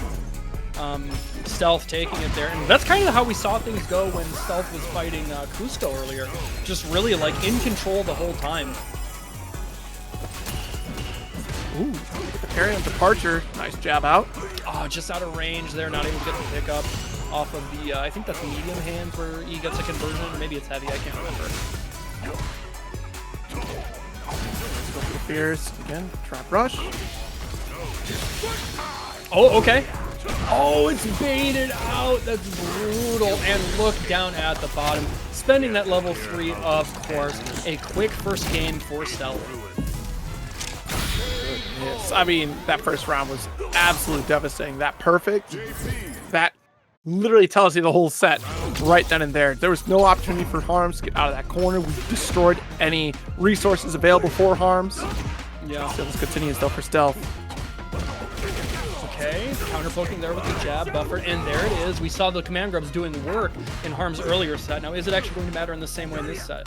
So far, I was able to get him a little bit of something. He's got a pretty good life lead here, but ultimately, it's about getting that consistent damage and, being able to actually stay in against somebody like JP, which is a tough task. Yeah, the little bit of hesitation there. Good to put out that roundhouse coming from Harms. Close to building up level 2. Jumps. Oh, damn. I can't believe he blocked that. Yeah. I think so much of that was trying to bait out a throw attempt coming from Harms with that departure, right? You walk pretty deep within the range there. Give that bait, right? You go for that neutral jump and departure would actually connect there. Right, rushing in, and there it is, the amnesia. Yes. One. It was a really fast first game. Oh man, the conversion off of the meaty. Another one, the force burnout. How do you block? Damn, okay. That's not the worst outcome. You got a drive feed? Oh no, he doesn't have a drive feed. Oh, he's not ready. It's so tough. And yes, Stealth getting another game there. A little bit slower this time around, but the end result is all the same. 2-0. Stealth is just looking like he's, got a ton of locomotion behind him and nothing can stop him. Making it really look like it's a difficult matchup for Honda, which honestly, on paper, it kind of looks like that regardless because of all the screen real estate that Stealth can control. These departures, trickle off to stop that momentum. Well, that on top of that too, it's like he doesn't really have a varied approach in how he gets to pressure JP. JP gets to use amnesia basically at his leisure and put you in a 50-50 on hit or block. And so it's like, I think a character like Honda, it's how do you actually find an advantage in this matchup when even if you're close to him, it's like tough, right? Yeah. Good ghost applied here, trying to chip away at that drive gauge one more time. And the side switch, bro. He's so ready. He's gonna get clipped, and the conversion, the level 2 is right there for stealth. I have to imagine this next opportunity is going to be brutal. Yes, that neutral jump, exactly. It's what we needed to see from TINIBARI earlier on. Neutral jump in the corner, deny the jump out from HARMS, and look at what the reward that you're going to receive for it. 3? Are you kidding me? 3-0? Dude, it was so fast. And that last sequence there, the neutral jump off of the juggle, I think it's like jump medium kick or whatever, that juggle into the conversion was just so clean. It's like he was playing 4D chess that was like 6 moves ahead, and he recognized, I'm going to put you in this blender over and over, and you're going to get pressured so much that you're trying to jump out. And it's like, you know, if you are HARMS in that situation, you're trying to think about, okay, am I willing to take a little bit of damage if he actually gets the read on punishing me on the other side, blah, blah, blah. But like that neutral jump just called it out so confidently. It never felt like he did not have his hands on 10 and 2. He was driving that whole set. Yeah.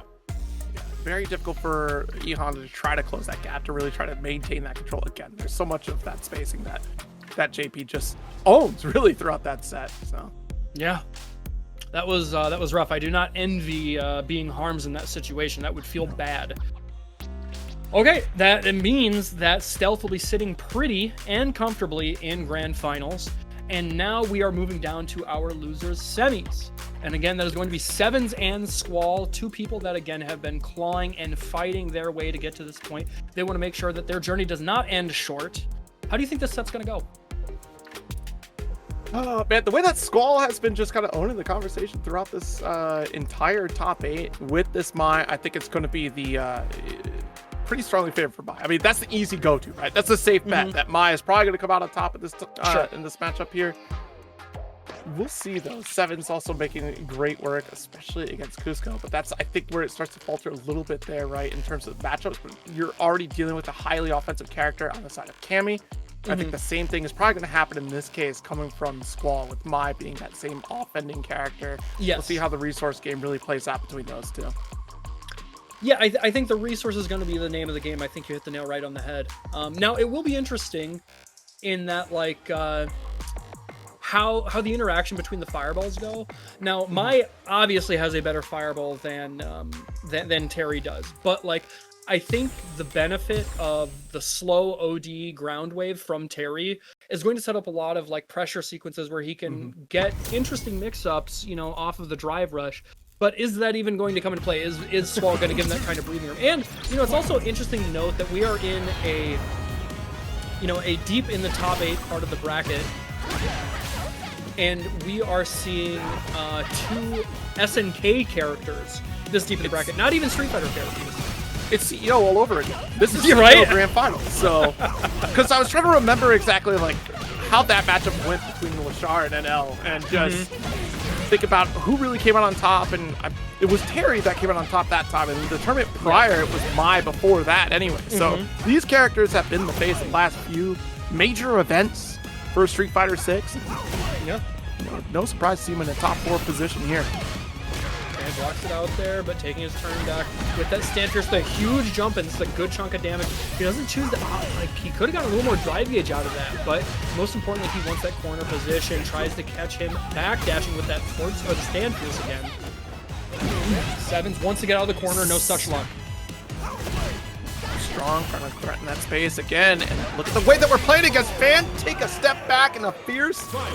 Squall answering back round a piece. Don't worry, chat, we missed round 1. No big deal. We got the catch up for you, though. Fully stocked up on those resources. Level 3 on either side is a threat.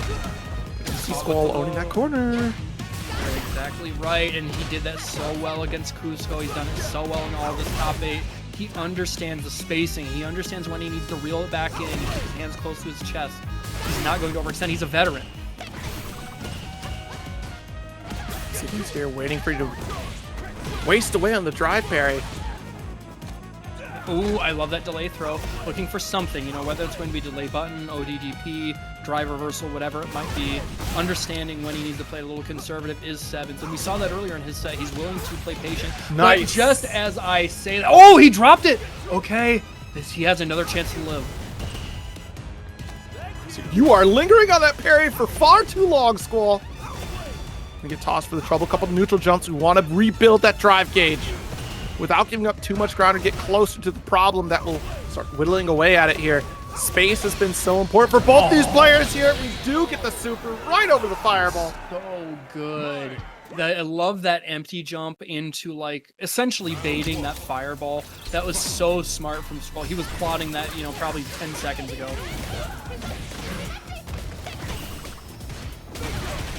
Okay, the ODDP, get your damn hands off me.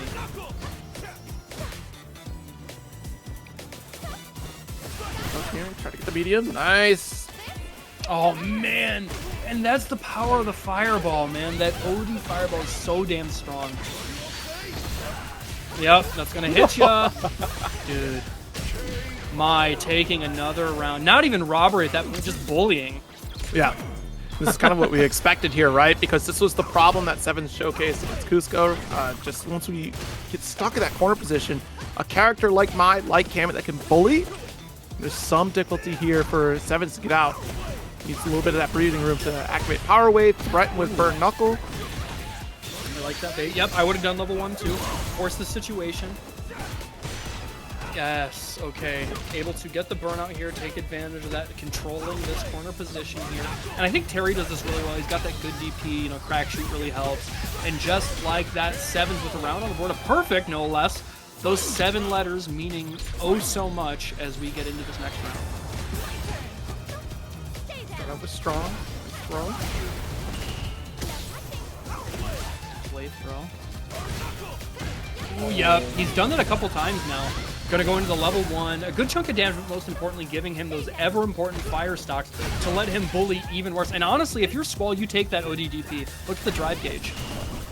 Also start paying attention to the spacing that these two players have been showcasing throughout the set here. Squall is very conscious of that distance required to make that Burn Knuckle safe. You see that Squall will take a step back the moment Seven starts to threaten a forward movement. That means that buffer is coming through for a Burn Knuckle there. Right. And that sends off warning signs for Squall.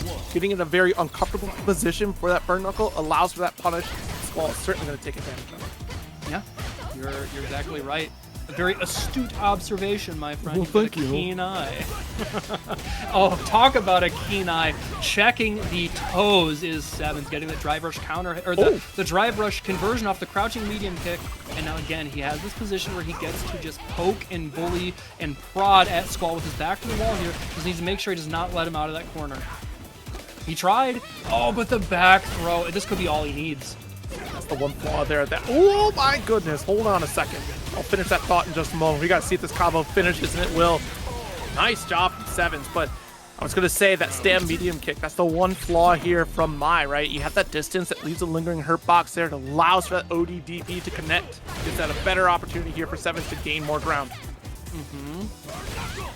Okay, the Burn Knuckle, maybe that might start, you know, maybe he can find a little bit of a better rhythm, a little bit of better positioning, so that can be a little more important. We saw that was so huge in his set against COOSCO, and so far it hasn't been in the same way against Squall, because Squall has been able to, you know, make it punishable and block.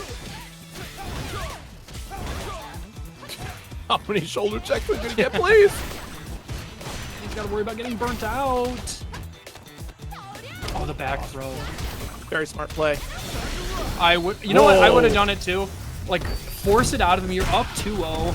This isn't terrible. I think if anything, this gives you a little bit of information about, like, you know, how ready he is, how wide his eyes are. You know, he's not asleep at the wheel.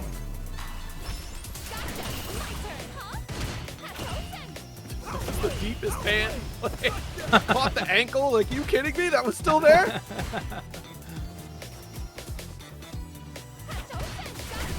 Watch it. Looking for that Burn Knuckle, likely. That's why we got the down back from Squall. I think you're right.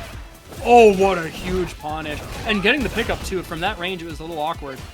No cross cut. Yeah. Really awkward there. Oh, God.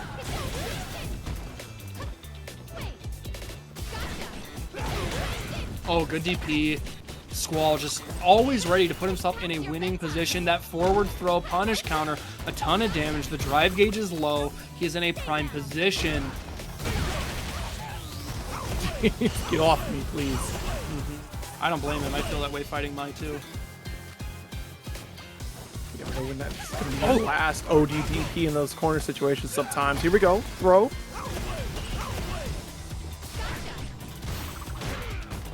Oh, the sweep. It's so good. Don't fall for it. I think that's the threat, honestly. Is like if you're caught with that fan toss, good round there for SQUALL. If you're caught in that fan toss, you're worried about the 50-50. Either it's the low from the crouch forward or the overhead right there, right?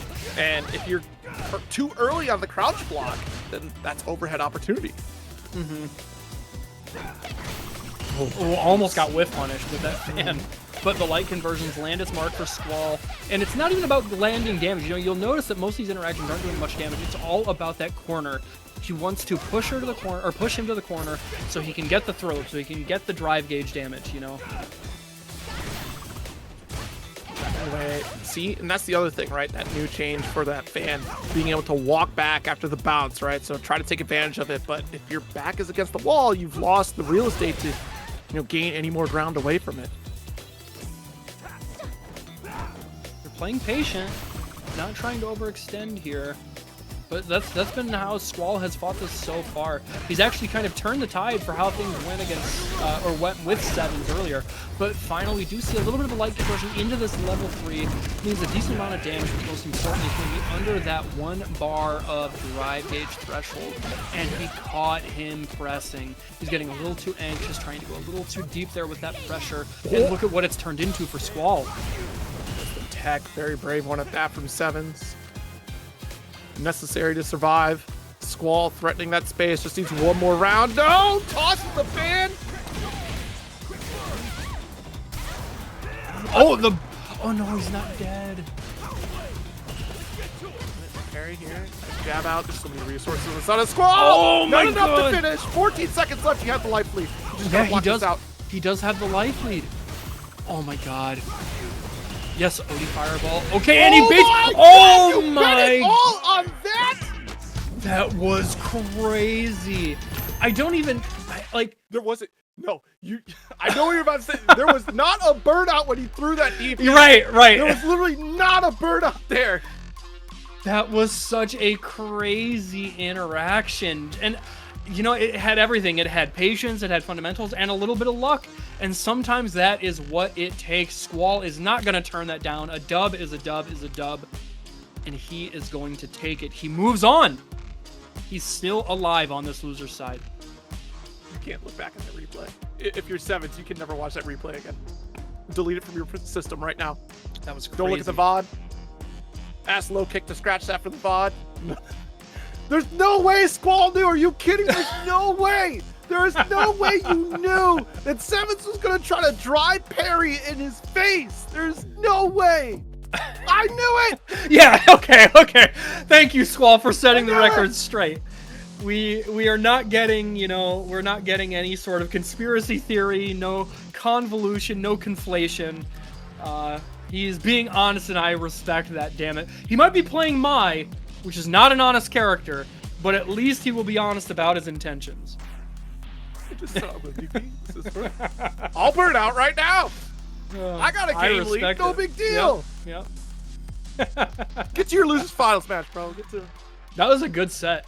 That was a good set. What do we got next? What's our next match? Next match, losers finals. HARMS versus SQUALL. So HARMS gonna be stepping into this arena here with that Honda up against this Mai. Yeah, so seeing the journey of HARMS so far in this top 8 has been a bit tumultuous. In his first set on winner's side, he dominated TINIBARI pretty convincingly. And then immediately was met with Stealth, who frankly, put him in his place, took a little bit of belt to ass. And now he's sitting on Grand Finals winner's side. But I have to expect no less that HARMS would, reconcile some of his shortcomings in that last set, pay attention to how things went different, and should be a little bit more locked in here going against Mai. But it is Mai. How locked in can you be against a character like that, Zero? What does it matter? That's the thing of it, man. That is just So look, I have to call it out here because talk to African minutes on this. That was level 10 intellect. Like, nah, if we're playing D&D, that was 2 intelligence and 10 wisdom. Like, that's what that play was. But yeah, when you're up against it's going to be that bit of back and forth. I wonder how much of a threat that spatial awareness is going to be, right? Because those normals coming from by will be quite a threat against Honda. But Honda has a great stand strong and a lot of great distance tools as well. And once we get that initial knockdown, the same kind of playstyle can apply, except Mai does have that OD reversal that's going to save her in quite a few risky scenarios up against Honda. We'll see if that really comes into play or if just Squall's intuition really comes out on top of the rest of the bracket. Yeah, let's strap in. Harms is gonna have to really dig deep here, especially with all the momentum behind Squall. And already you can see he looks pretty confident finding this range where you know, he can just harass with those fireballs, harass with that stand fierce. But Harms getting a good chunk of damage here, and ooh, getting like that almost like fake spacing trap there into the OD Oicho. Huge chunk of damage, down to maybe 35% in Squall. Harms is sitting pretty. Oh, perfect. All right. Never mind. Ooh, that is going to be it. More than enough damage. Man, the punish counter butt slam is so strong. Such a huge reward for him.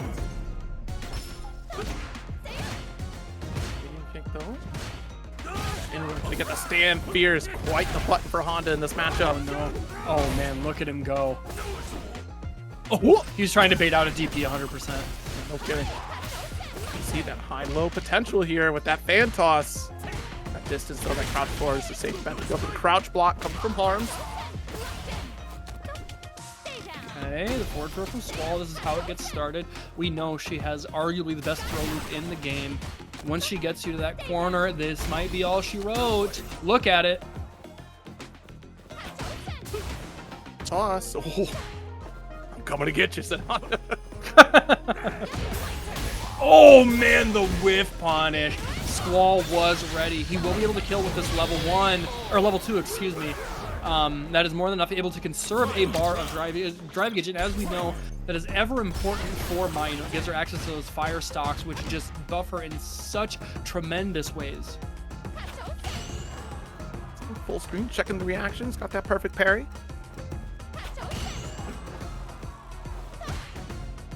We get off of it here. But Squall doesn't want to be the one to give up too much ground. Does go OD DP. Yeah, shut it down immediately, right? He recognizes the advantage that he has and doesn't want to, you know, give up like any sort of momentum, especially against a character like Honda. You have to assert that control and keep a tight grip on the ropes. Nice, the toss here, deep jump in. Looking for a shimmy, no such luck, but he's still patient, not overextending.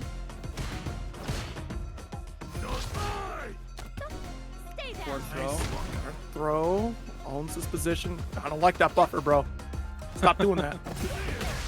And now we saw this position before. You know, Harms accidentally got whiff punished there at the end of the last round by Squall. You can see he is putting himself in that spot again, looking for that pickup.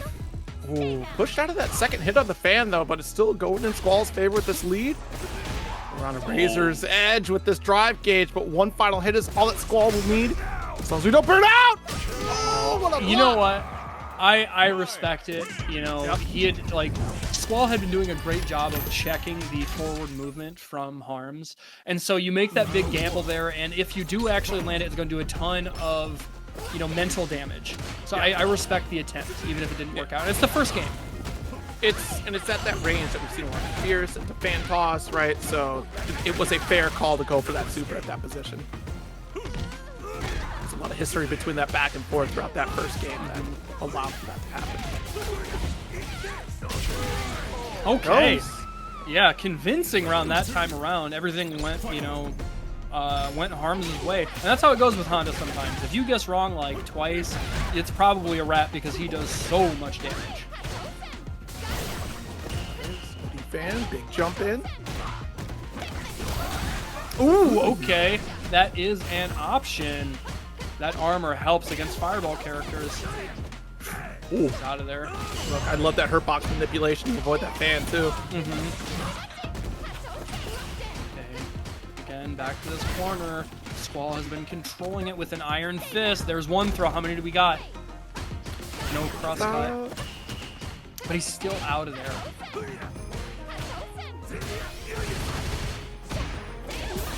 Oh, yeah, the medium start. We have full meter. Spend the 2. Wait a minute. I've seen this game before. Stop, please. Wait. We still in game 1? Hold on. I mean, you know, if it's the same old song and dance, maybe we haven't changed the channel, you know? It might be a repeat. Oh, he gets a pick up. Look at the corner carry. There's one forward throw. Oh, damn. He called out the delay. I really love that attempt. See, yep. A little cautious on putting out that stand fierce anymore. And look at how much work like those 3 successive fireballs did. Yeah. Whoa! Whoa! Out here. And now we are starting to see the divide in their class. Just these normals from Mai combined with her incredibly strong fireball game just means that like you have to either like not do anything because you're trying to block or perfect parry everything or like manage your drive gauge, or you're swinging a bit in these risky positions and just getting counter poked and whiff punished constantly. Be careful with against a character like mine. Like you said, just the neutral game that Squall has here, getting these whiff punishes, the overhead. Okay, the low confirm, and just like that, look at the steam. It is piling up. It's filling the room. He's not breathing. Pull forward, enough to get our kill. Damage is mounting. Just one more sequence. That's all that Squall's looking for here. Wants to close this out. Oh, okay. There's a little bit of something, but he's still got a big hill to climb, and oh man, he does counter poke. I mean, if he lands the right hit, he can kill. How do you even get that hit when she's got so much meter? She gets to just poke at you and prod at you and bully you, as we've seen. All of this top 8. Yeah, what do you do? What do you do? Already seen the one attempt at dog slide. The headbutt not really going to work out. Oh, the level 1, and now the fireballs are even better. Zero. What is this? Let's get the perfect parry. You got to start. Can carry for corner there. Nice.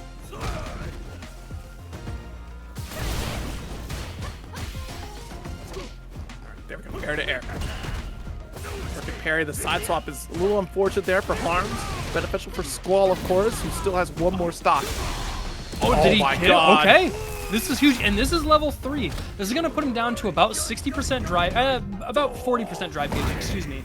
Oh, a little bit more. Okay, never mind. But more importantly, this means that Harms gets to actually instill some of his offense, and just like that, he's got a round on the board. Shutting down the startup of the overhead coming from the Squall there, too. We thought it was going to be a pump break on the drive rush there. Just got the interrupt. The hands does get crouched forward. Opens up that second shot. The overhead. Oh, man, it's back. The fans. Oh, and the air throw. That did a grip of damage, too. Holy cow. Right, rushing in again and just fully in control in the driver's seat. He's shifting gears. He's watching the, the side of the road. He's like chilling, dog. You see these jabs come out. I dare you to put a button out in this range, but Squall's like, I'm chilling, bro. Like, you see this life I got? And what's like an asshole move about it is like Squall's drive gauge is so low. He's basically taunting him to, oh my God. Okay, hold up. Oh, he caught him on the way up. Okay. Yo, we're not out of this yet. It got tense real quick. Yes, it did. Was he dead? Oh, he's still alive. He's still alive. So you're saying there's a chance. Oh my goodness. I thought a fierce was coming out from Harms. Unfortunately, it was the strong, not the button that we needed. But Squall, 3-0 victory over Harms.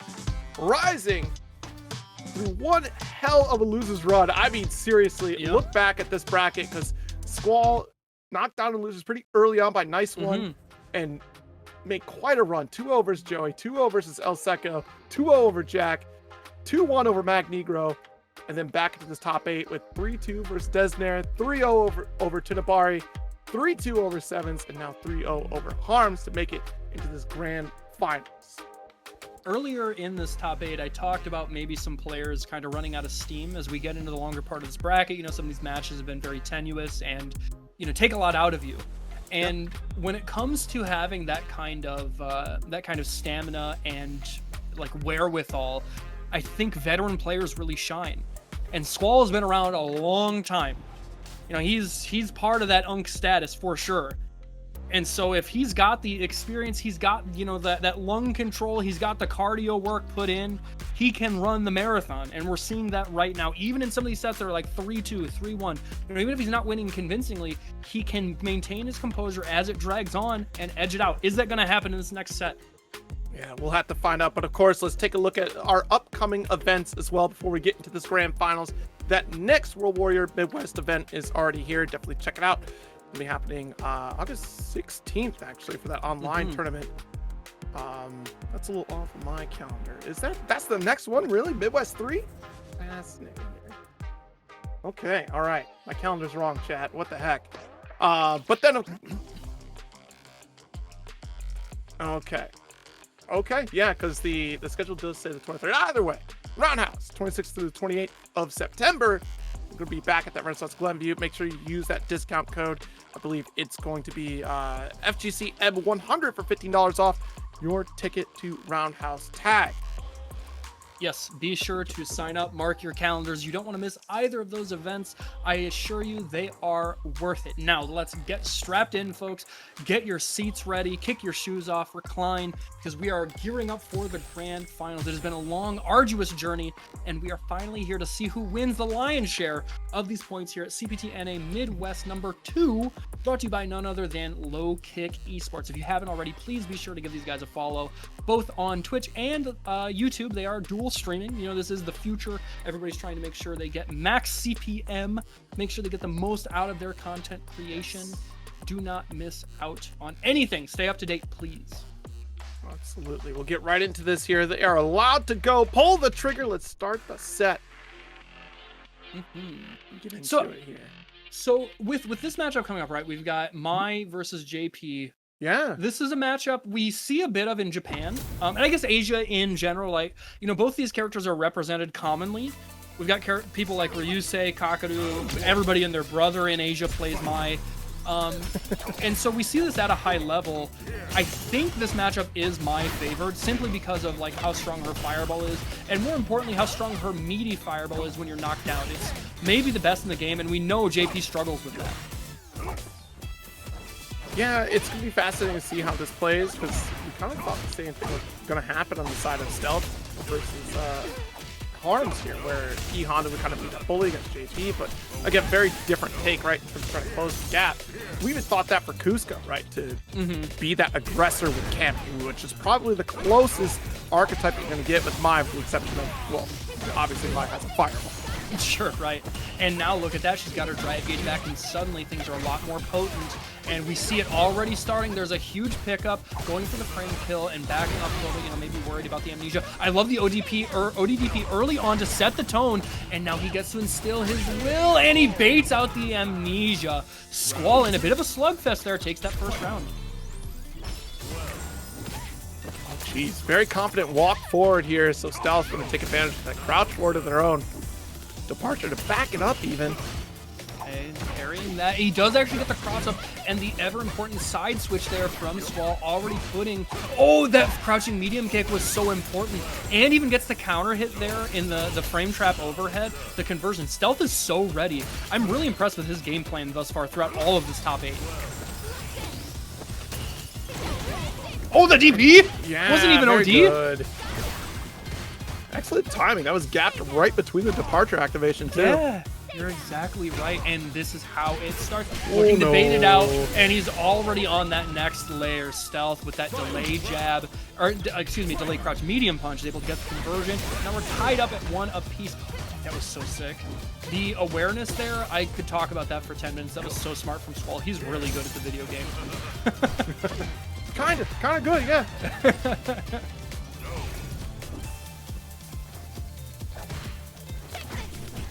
Fears try to little in bit position here, but the crouch forward, see, there's that guessing game you play where you could try to back away, but the fear is that crouch forward catches the backdash.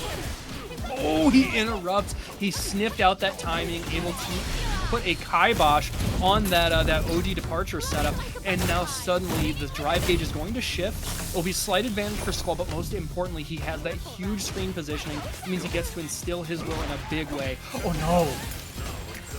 We'll see here. I mean, this is the one character archetype that JP might have a challenge against.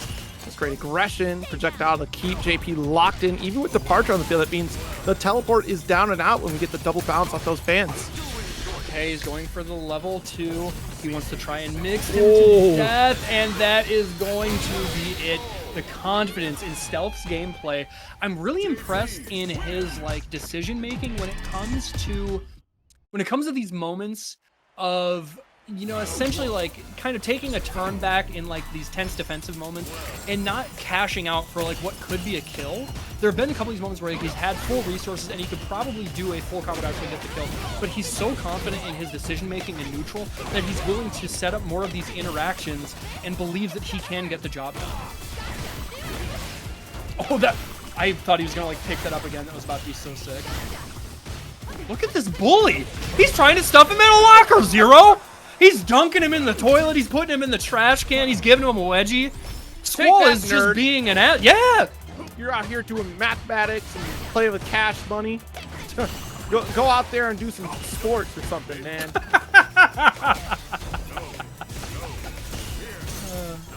Go out there and do some sports. Pick up an extracurricular, you know, that nerd. It's called Four Eyes, or it's called football 4 Eyes. It's called 4 Eyes. I screwed it up. Anyways, we know you're not a bully. All right, there it is, the side switch. Again, JP just gets to do what he wants when the level 2 is out. Okay, the back throw, that perfect parry, granting him the opportunity. You need to do it in this matchup. On both sides, frankly. Here. Nice, actually, that's huge. That is pretty big for SQUALL to get that drive parry to build up our gauge. Yes. Oh, and the ODDP. He's done that like twice now. And I love that range jump it, and he let it go really deep. You know, just taking advantage of how slow crouching heavy punch is from JP. We all know that button's like cheap. It's super strong. It beats cross-ups, you know, whatever. But he was jumping from a range where he could take advantage of the frame data there.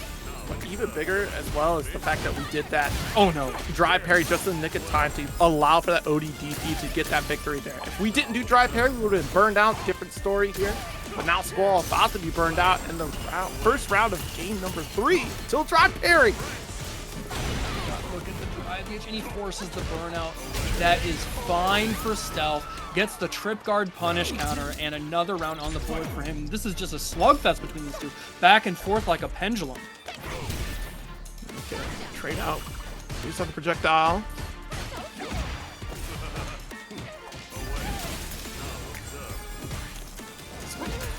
Departure out, but nice air-to-air to interrupt for Glove to get that full distance.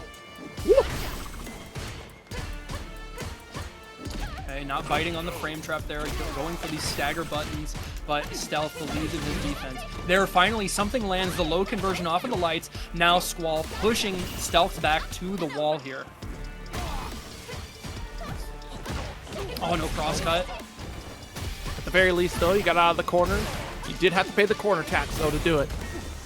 No level 2 or level 3. And no level 3 to force the burnout Stealth. This is what I'm talking about. And look at this, it's going to pay off. He's had so many of these interactions where if he did decide to cash out, it almost certainly would kill. But he's willing to just take the guaranteed like risk-averse damage, and then he believes he can win that next interaction, and it's paying off. He's up to 1-0. Yes, indeed. You know, sometimes saving up on it. Maybe we did try to buffer, just didn't feel quite confident in that interaction. But it does pay off in the end, as you're saying anyways, because now you got that guarantee. Departure and potentially the final match point of the night here. Didn't get scooped on that parry. That was quite the threat from Stealth. Crouch Pierce, that's in his favor. And not even necessarily from a damage perspective, but most importantly because it is resetting back to neutral, where JP again gets to just instill his will and just put up a proverbial maze for Mai to deal with as she tries to actually get something going close range. Okay, we've got the drive rush to close the gap. Guess off fan toss. Out of there, good drive gauge awareness there, using the drive parry to make sure that he's not on the losing end of that stick. Still gonna get tossed.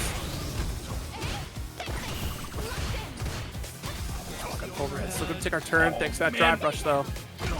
He's still got a liver. Oh, And no! he forces it. He's going to, yes.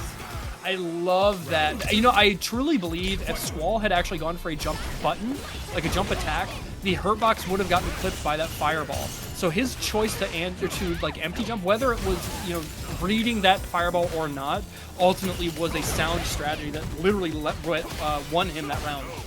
Yeah, that was absolutely insane, that Squall. Even just took the patience to wait, right? To see the interaction from Stealth as opposed to trying to make that charge. Again, these throws are landing. Okay, no counter hit on the fan bounce. Just out of range, does not get to wail on that drag gauge a little bit more. The throw tech from Squall, making sure he does not get side switched here. Now we're back to neutral, and Stealth is looking pretty comfortable again. He just doesn't really, and the side switch is so cheap. The departure just covering both angles there, ensuring that he basically gets the jump in for free. Now here it is, the activated level 2. How can he mix?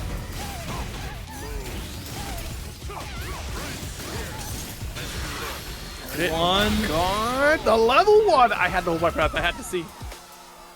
Oh, man. And now it is tense. It's been getting more and more tight around the collar as Stealth is looking at potentially closing this set out here. The Amnesia wins back, and actually that was a huge opportunity there for Squall to just kind of screw up the conversion off of the Amnesia. It made it awkward so that Stealth couldn't get the pickup. Oh, but he actually bets it all here, and now he's maybe going a little aggro. Gets his back pushed to the wall here as he is in burnout, and this is looking bleak. Yeah, absolutely. Stealth being in a burnout state. All these oh my, that's a big opportunity. He has to go for level 3. It's going to get his drive gauge back. He will still, he'll still be in kind of down position, I would say. There's a little bit of a life lead on Stealth's side, and we do have to worry about Amnesia. Wait, hold that crouch forward. Are you kidding me? Trying to walk away, but not enough resources to finish the job. And there it is. Ultimately, a misinput on Squall's part. The dropped combo means that he will fall short. Stealth making sure that conversion is more than enough damage. And he is going to be your CPT NA Midwest World Warrior #2 champion. Texas taking it home. Changing it up a little bit here, of course. The first event was Hamad taking it with the Honda. We almost had a second Honda pull up for your champion, but this time around, $1 million character JP coming out on top in today's World Warrior Midwest. And quite a top 8, a little bit of a change up in the roster, but still strong competition nonetheless, because look, this Midwest region is some of the cream of the crop competition you're going to find out here for Capcom World Tour. Yeah, incredibly strong. You know, I would say for a while there, the Midwest, you know, we're both from Midwest here, and for a while we were definitely kind of, you know, fighting for our scraps at the table to prove our worth. And then, you know, partway through Street Fighter V, we started to get a little more recognition. We had, you know, really strong players show up at Capcom Cup, you know, at these majors, and that's carried over into Street Fighter VI, and people damn well know to put some respect on our name.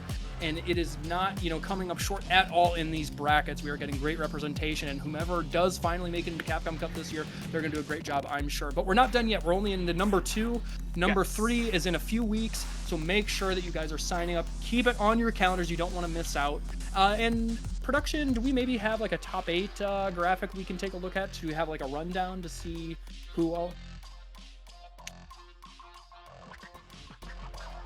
That's fine. So yeah, here is another quick look to see how things shook out there.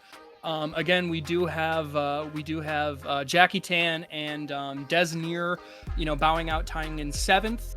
And then outside of that, it's going to be COOSCO and TINIBARI tied for that 5th place.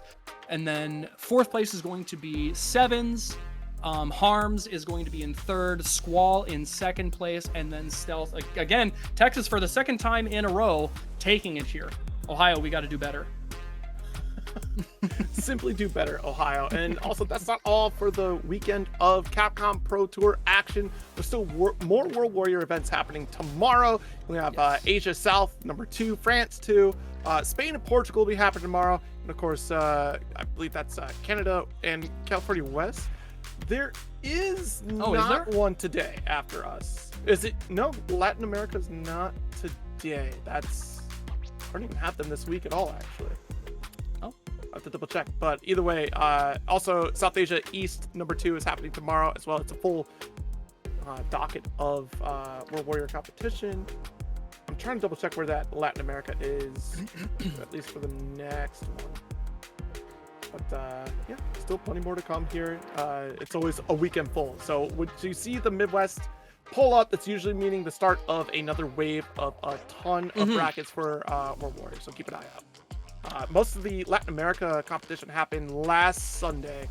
There was Mexico 2 that happened. South America West 2 happened. You'll have South America East 2 tomorrow.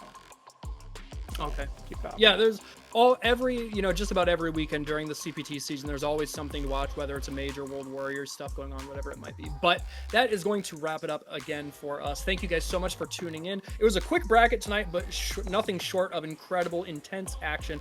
Again, I am Mr. Mistopheles, joined by none other than Zero. Thank you so much for sharing the commentator's desk with me. Be sure to give a follow to Low Kick Esports, both on Twitch and YouTube and on Twitter and all that good stuff.